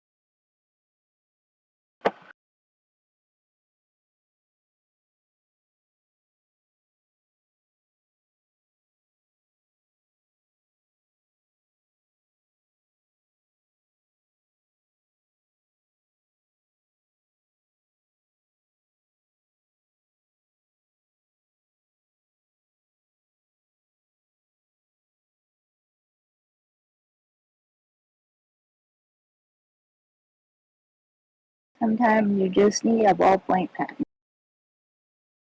There you go. I think it's done. What do you think? We need some shine though? Shiny shine on the back to make it pop.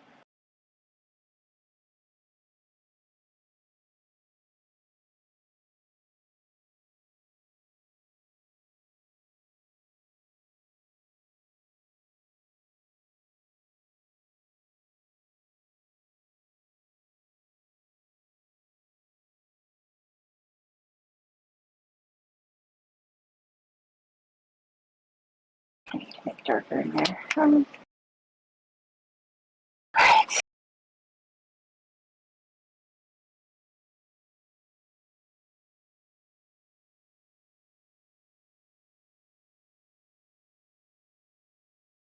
Very good.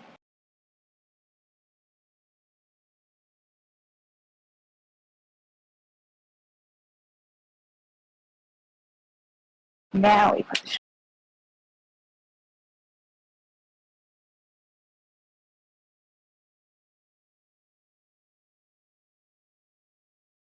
the Yak. Welcome back. Adding highlights to the back of the Beetle. Okay. Whatever makes you happy. So yeah, as you can tell, dating has been difficult for me because I'm a big fucking goober who values movies way too highly, I guess.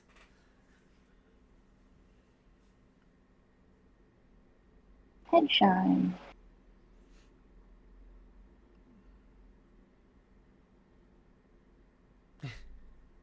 It's weird because like every time, like it's like I don't feel like there's mutual interest, and then when I do feel like there's mutual interest, it's actually all in my head. And it's great, cool.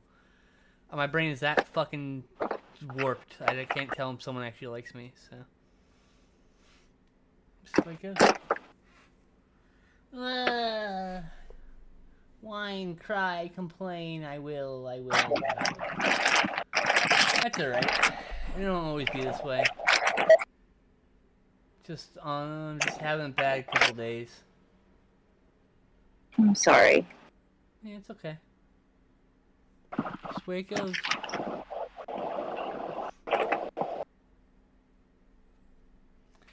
Some things can be helped and some things can't, and we just keep fucking moving on, you know?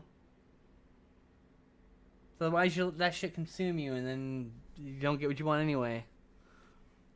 Like, the last thing I need to be is consumed with some weird obsession being not single, because that just gets me in a relationship I don't want to be in. You know? Mm-hmm.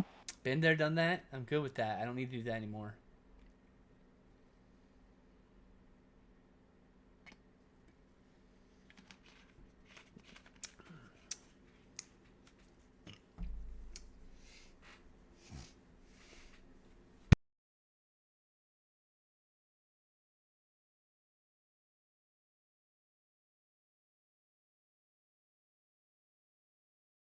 I wish I was out of cannabis.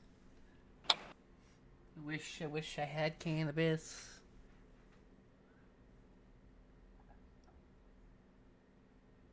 I ran out of cannabis, and then I got my new pre-rolls, so I can't even pack them because I am out of cannabis. I'm sorry. It's up here. I realize I can't show you without outing my fucking name on the box.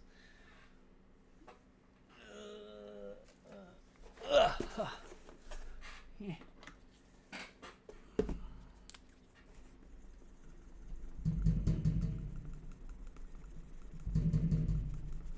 Going to censor my name and address on this box, so I don't have to worry about that anymore.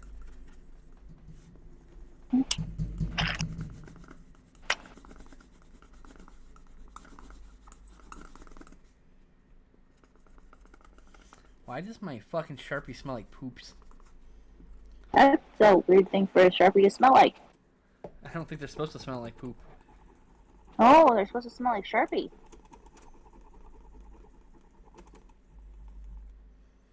Did I put this in my butt or something and not remember it? Like, that's what it seems like. I'm like, did I put this in my butt at some point and not remember? The answer is no, I didn't. It was just a damn random fucking thought my brain had. You should never put Sharpies in your butt. Your butt can scoop them up, and then you have to go to the ER. Yes, you should not put anything without a flared base in your butt. I know, I'm not stupid. I know how to fuck my ass, okay? Jeez. I'm telling the people watching. You should definitely put things without flared bases in your butthole and go to the hospital. You should do that. Do you have advice for lung stuff while smoking? When I sleep, my breathing sounds awful. Have you gotten checked for sleep apnea, babe? You know I have sleep apnea. It has nothing to do with your smoking. Just so you know. Smoking weed won't make you wheeze in your sleep. That's not how it works. You need to go get checked for sleep apnea, and that's not a joke. That is definitely a life-threatening thing that can happen. And likely, all you need is a fucking mouthpiece you wear. Some people need the whole face mask respirator thing, but not everyone does.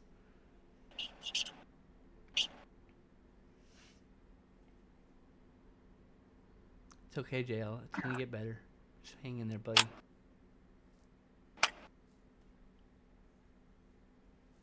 And I'm really sorry you've had a headache for 2 days. That sucks. Make sure you just drink lots of water and rest. Rest means laying down so that your core muscles are relaxed and they don't have to work to keep you upright. It doesn't mean sleeping. Sleeping can be restful. Also, rest your eyes. Close your eyes. Exactly. Just little things you can do. It may not help, but it'll definitely be less painful, I think.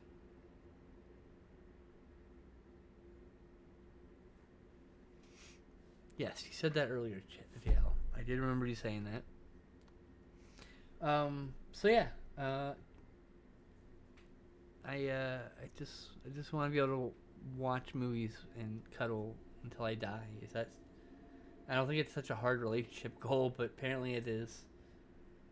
I mean, of course I have like other fucking goals and aspirations in life, but like Jesus Christ, just trying to start with the simple things, you know.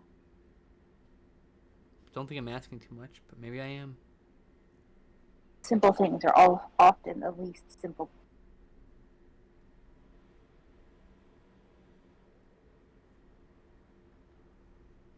Yeah, me too, JL. But you just keep putting one foot in front of the other. Just keep going. You gotta keep going, you know? I don't know. Don't really have any advice for you, bud. Sorry. Just try to hang in there.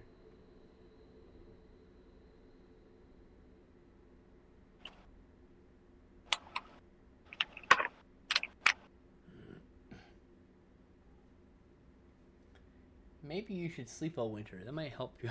Might make you feel better. Maybe you should hibernate. There, done. Yay! I love the butt. Yay. Thank you. The swirly butt. It's The swirly butt. swirly. I have a swirly butt too.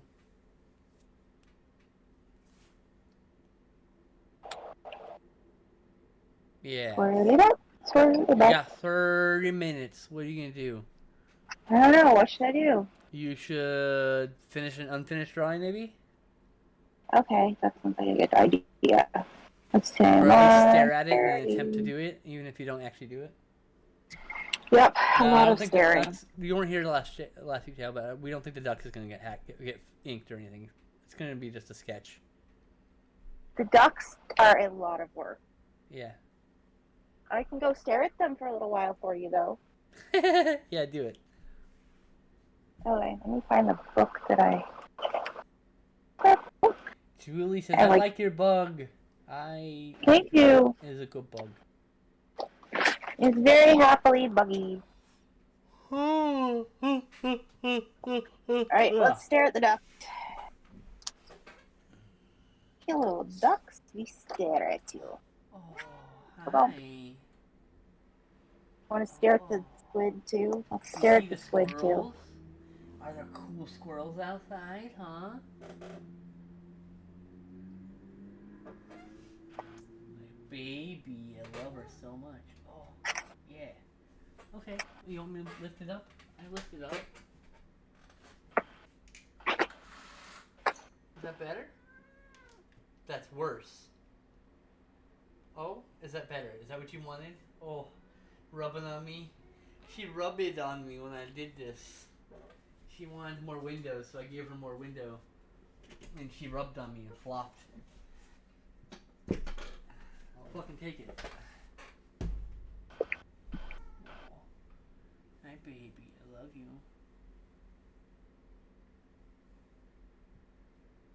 I ate a squid this weekend on a stick. It was delicious. Oh, cool. I'm not a big fan of squid. Or I octopus. mean, Or eel. I'm not a big fan of octopus, but I like squid. I've had some octopus that I really, really like, but I mean, the majority of it is cooked, not great. Okay, I'll stop touching you. Alright. Let's color this despair squid.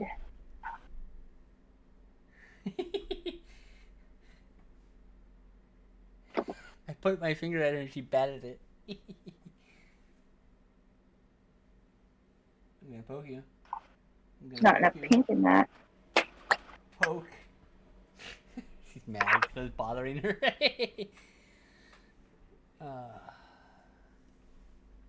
Can you move your pad up a little bit? Yeah. I know. Yeah.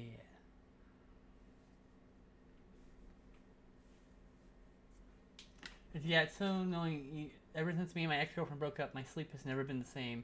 At first, it was obviously trauma, but even after that, I still struggle with sleeping.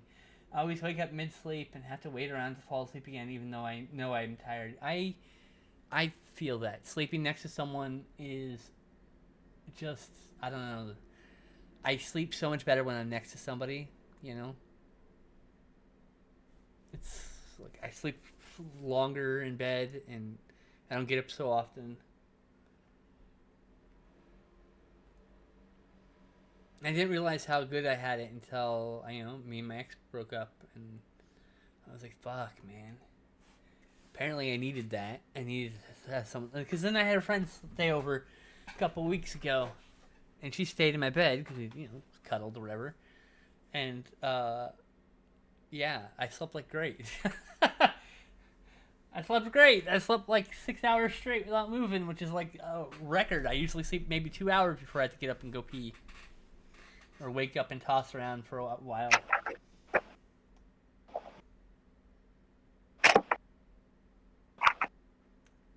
Abby, you need to get that looked at. You have to be really careful. You've had COVID twice.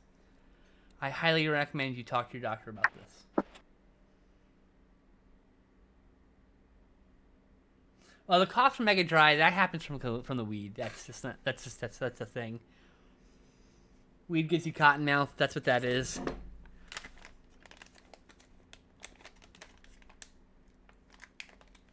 And sometimes I'm nauseous and the coughing will make me almost vomit. But that's because of the dry mouth.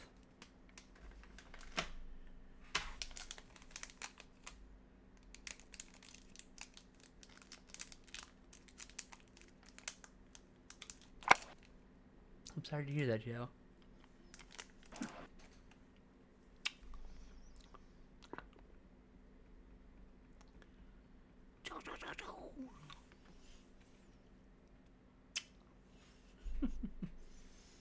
I'm mainly afraid the doctor's just going to say, stop smoking weed.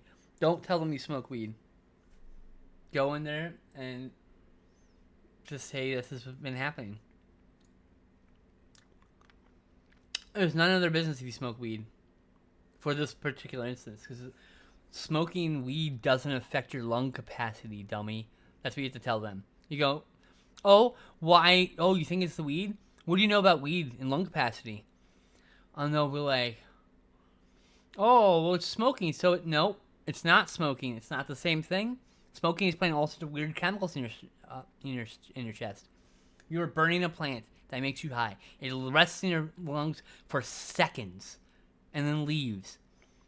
It improves your lung function, if anything. It fights cancer. It doesn't affect your lungs like everyone like some doctors will think. It's like you just don't mention it. The only time you need to mention it is when you're talking to an anesthesiologist.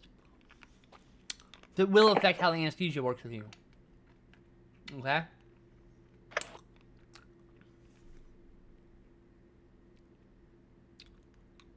And if you go and your doctor still says stop smoking weed, you go, hey, doc, I thought of that already. I have stopped smoking weed. And guess what? It didn't go away. It has nothing to do with the weed, sir. And or ma'am.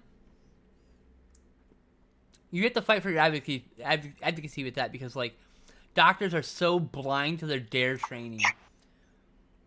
Some of those dumb fucks believe fentanyl can get you, can affect you via looking at it like cops. I'm like, what the fuck are you, a cop? But that's something you need to get looked at, Abby. And if they ask you about smoking, you say, no, you don't smoke. Because you don't smoke. When they ask you about smoking, they're not talking about weed. They think they are. They're not talking about weed. Not talking about weed. I'm high to the core. So, random Van Halen reference. Ain't talking about love. Baby, I'm rotten to the core.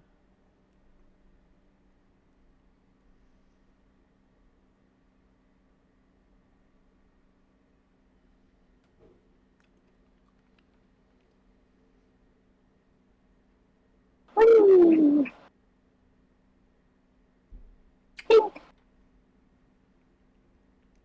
Pew pew pew!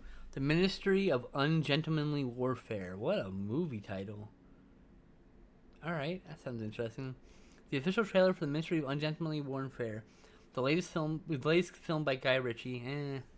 Bill is a true story about a secret British World War II organization, a special operations executive, founded by Winston Churchill. Their irregular warfare against the Nazis helped to change the course of the war, gave birth to modern black operations.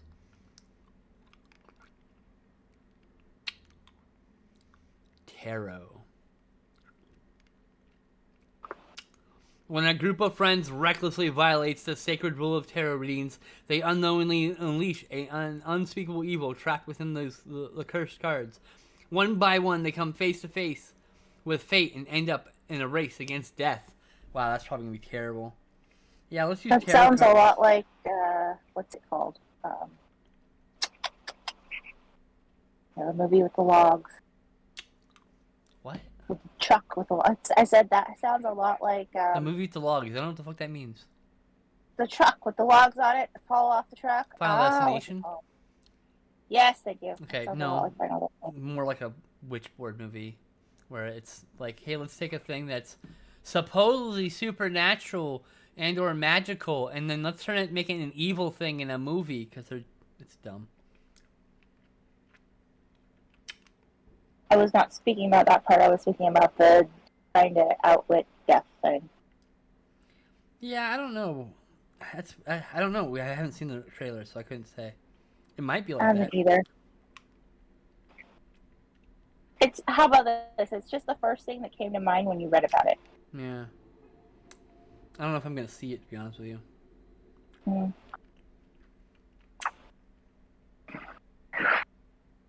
Oh.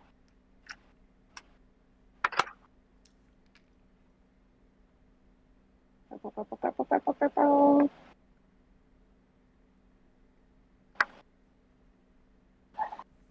Pew pew pew. Pew, pew, pew. Meow, meow, meow. Oh, when are you going to get more cannabis? Thursday? Yeah. Will you be back for art and tea, or are you doing it It'll after? be after R&T. Oh, okay. Winchester's was canceled. Good. Fuck that show. What? But they were talking about doing a reunion, I thought. Halloween Town? Hey, Halloween Town was a pretty good movie. I was surprised, actually. Hi. Hello, little miss. Hello. You want to say hello to everybody? Yes? You want to say hello? There's Ziomara's back. And here is Ziomara's butt. And there's her tail.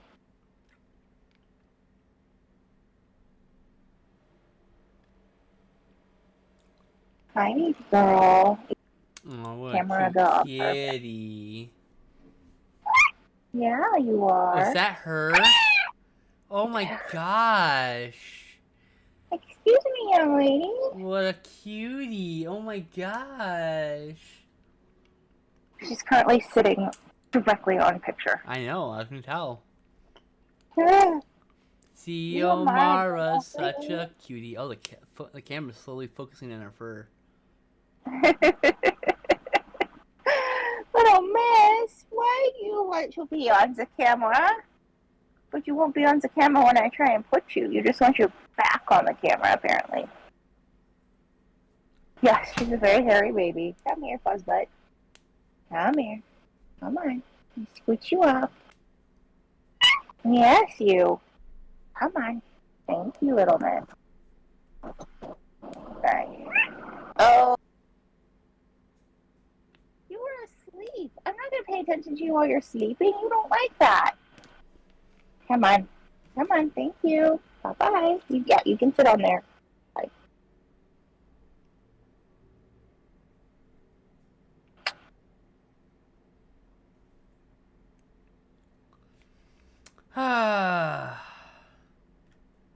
You are such a funny cat. Yeah, I love her. She's a cutie. I love her A too. cute little wiggle baby.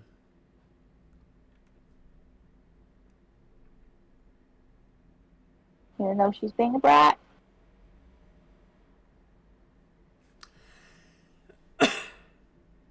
You're such a silly kitty, baby girl. What? I told her she was a silly kitty. Oh, that's true. She is.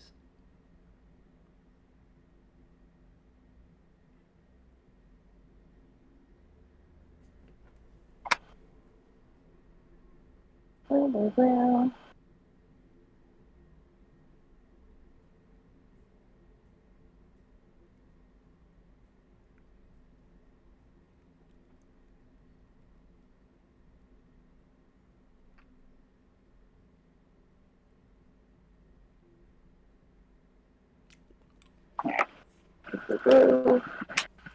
Now,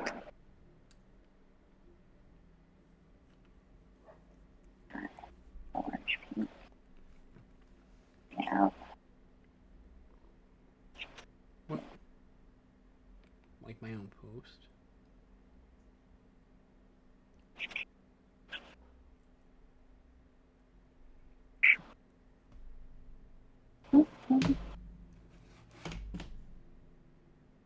Any cats named Milo? As in like Milo and Otis? Get her to ride a sea turtle? That's cute. I don't think I'd ever watch that movie again. Meow, meow, meow, meow. meow, meow. 20 minutes. Okay. So just a little bit of yellow.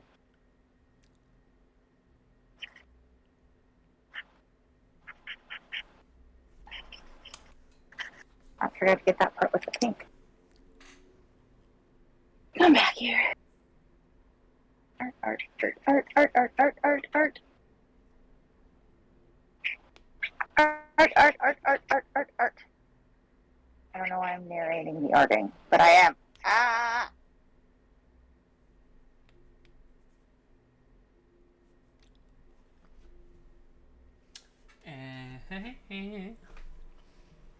I'd probably name my cat Oliver before I named him Milo if he was orange. Though I'd probably just come up with some stupid name for an orange cat, since my orange cat would probably be a big dumbass. It's an orange cat trait after all. My cousin has 2 orange cats. Oh, I She love lives orange with cats. 2 more. Yeah. Her orange cats are Orange and Macy. Aw, cute. Yeah.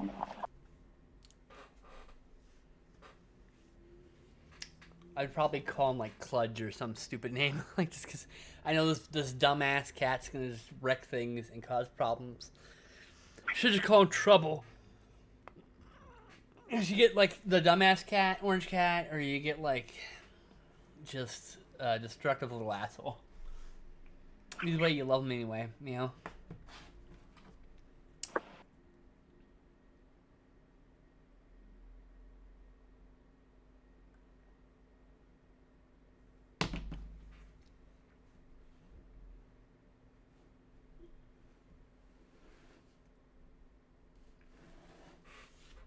Bow, bow, bow, a bow, bow, bow, bow, bow. Bow, bow, bow, bow, bow, bow, bow, bow, bow, bow, bow, bow, bow, bow, bow, bow, bow, dun, dun, dun, dun, dun, dun, dun. The Venga bus is coming, and soon we'll be running.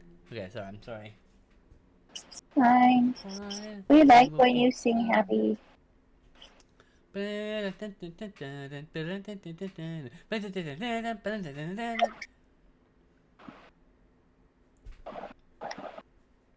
This.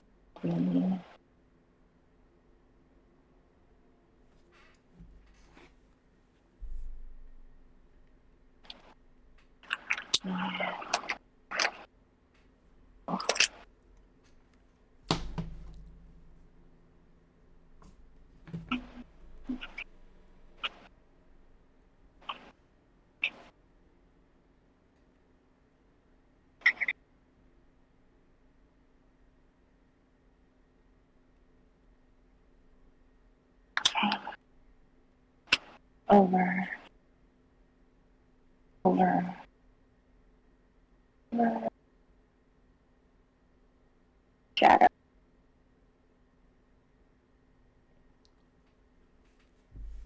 Light yellow. I think that's yellow, yellow. Yellow, yellow. Let's get that in there. Super glowy.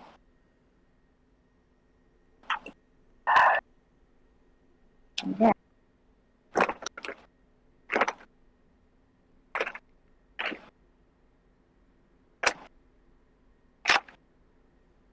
Put mine. Put down. The What? Venga bus is coming, and soon you will be running. I'm sorry. It happens. It keeps happening. The moon brings madness to all the hottest girls. It's a post I made in March 18th, 2023.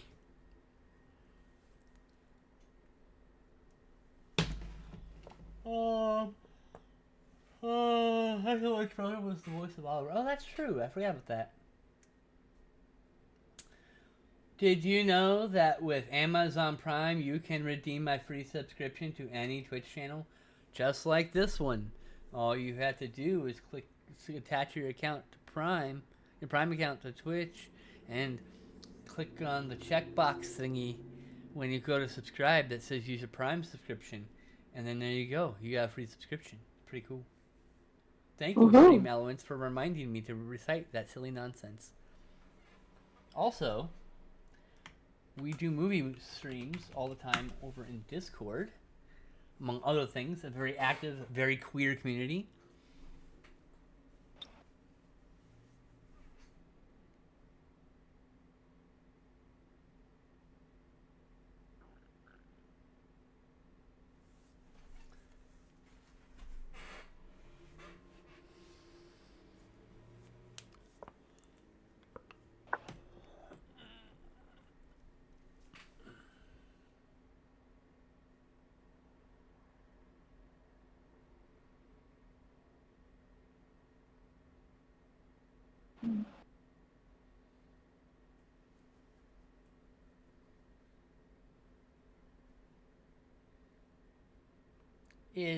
I like how pink this is. It's cute. And I love the green eye too.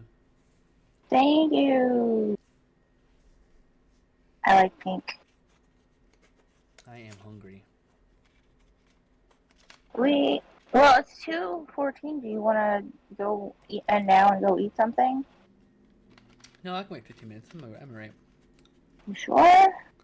Oh no, I might die and wither. Yeah, I'm sure. Jesus. You might. I don't know. Yes, the pink is pretty.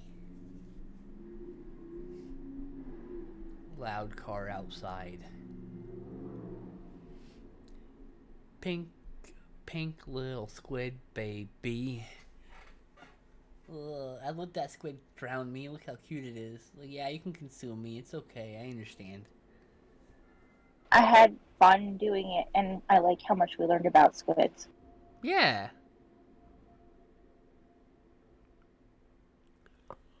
It was a joint effort because Abby did the research. Yeah. It's true.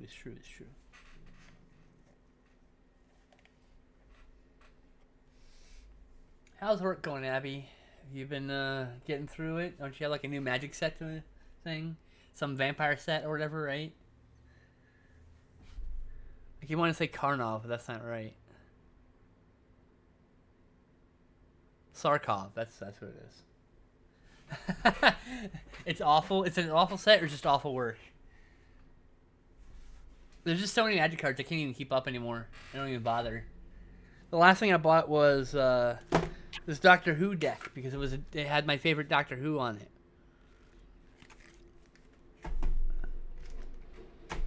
And before that, it's like a year since I last bought my Magic the Gathering thing. Awful work. Karlov. It says on the set. Oh, it is Karlov.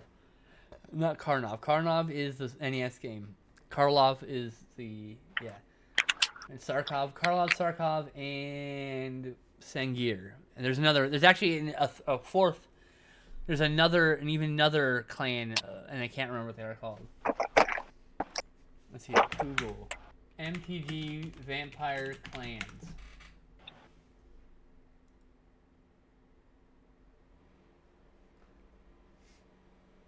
This is Sengir, Krovikia. Okay, here's the 4 major blood drawings: Falkenrath, Markov, Stromkirk, and Foldarin. And then there's Duskin, Maurer, Damanthi, and Nusfar.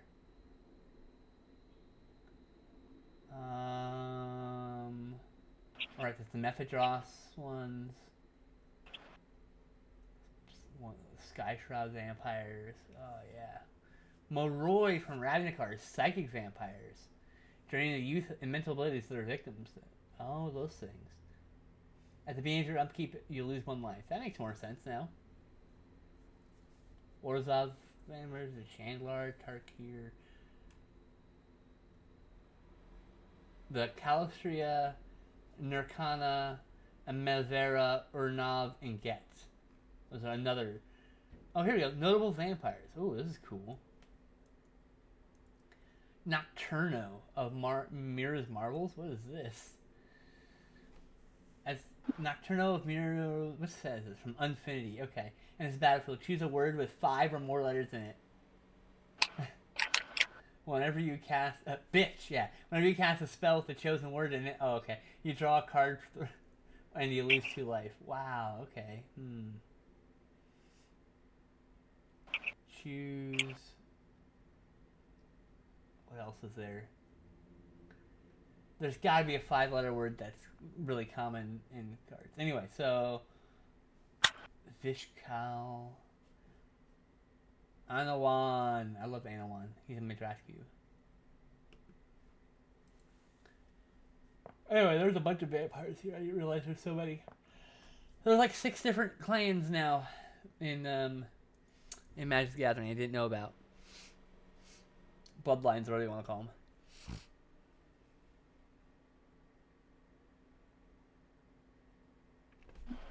Like, where's my Vampire the Masquerade set, you cowards?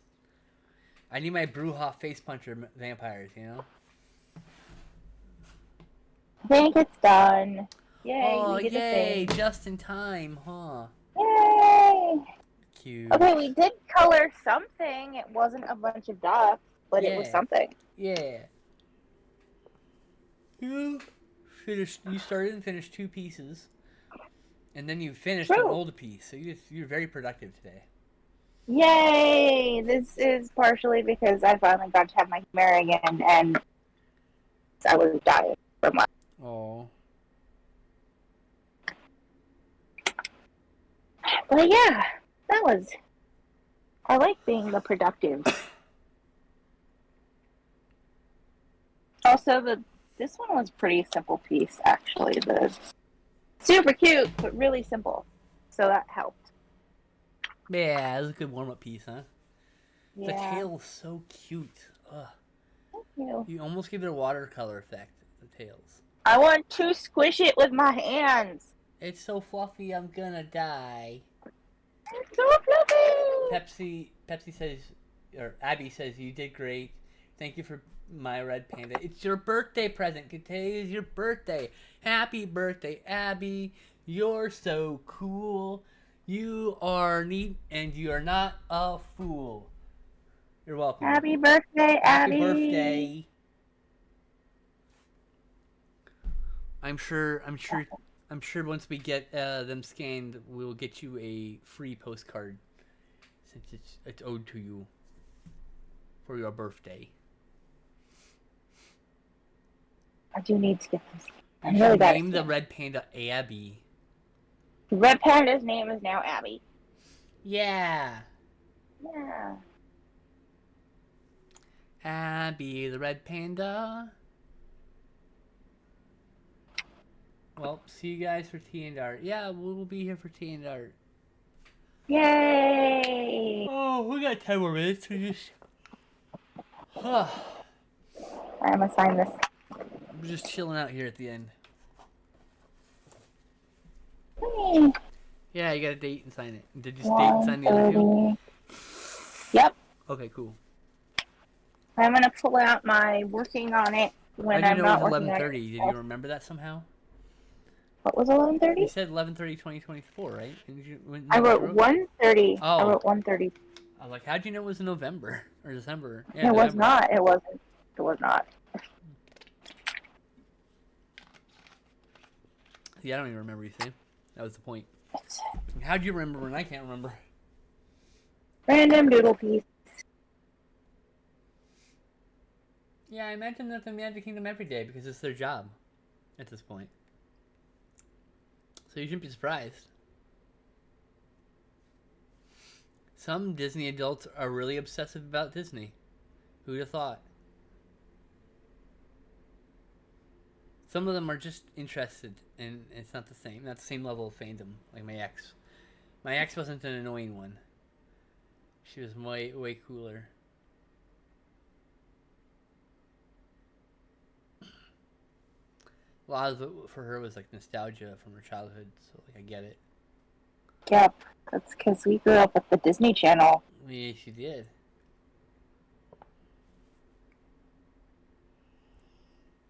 Oh, I hunger. Sinistar. One of the first talking games, arcade games.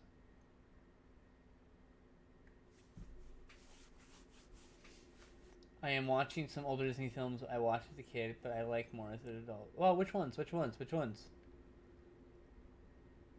Why should I worry? Why should I care? Why should I care? I got Streets at Warfare. Fox and Hound, hey, I own that on Blu-ray. With Todd. Todd the Fox.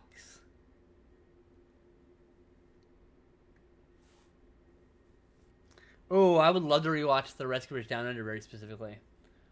We should I watch one love of those, that. Abby. We can watch Rescuers. I mean, Rescuers Down Under is like fucking incredible. Have you seen the animation recently? Like, oh, it's so beautiful. What the fuck? I saw Rescuers Down Under before I saw The Rescuers. Same.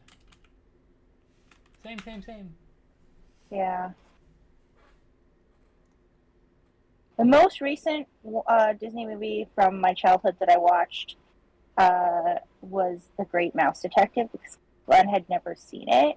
Wow. And I had read a bunch of the books as a kid, so I was like, okay, I have to make you watch this movie.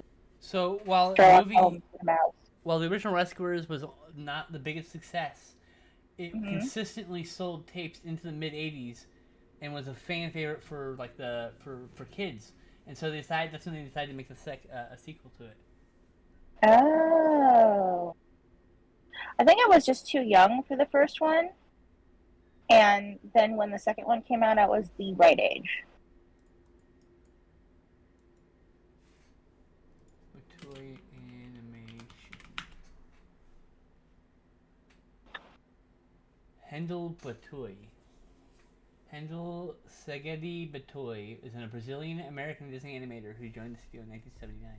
He worked on Fox and the Hound, The Black Cauldron, The Great Mouse Detective, Oliver and Company, The Rescuers Down Under, Fantasia 2000, and The Emperor's New Groove. Basically, all bangers.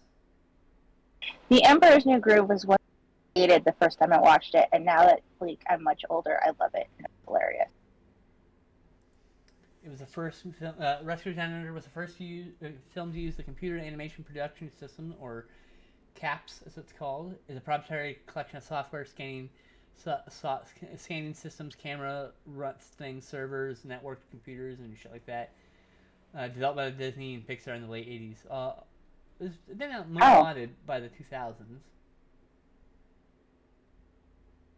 But it succeeded in reducing labor costs for ink and paint and post-production process while process traditionally animated feature films.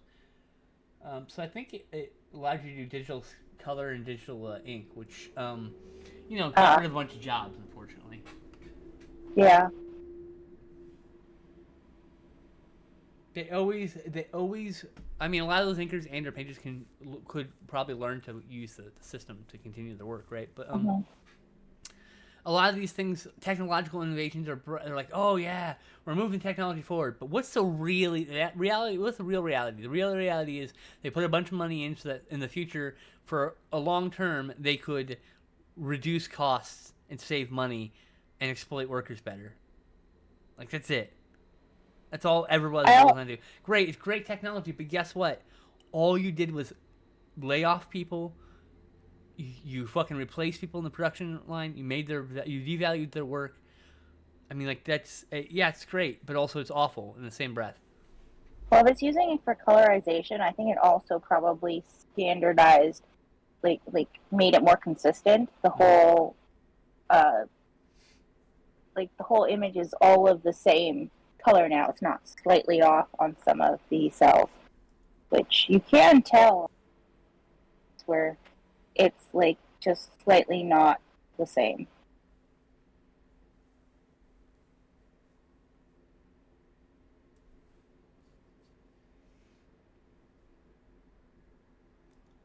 Let's see here. But yeah, the animation in Rescuers Down Under is like genuinely incredible. Mm-hmm. Like beautiful piece of art right there.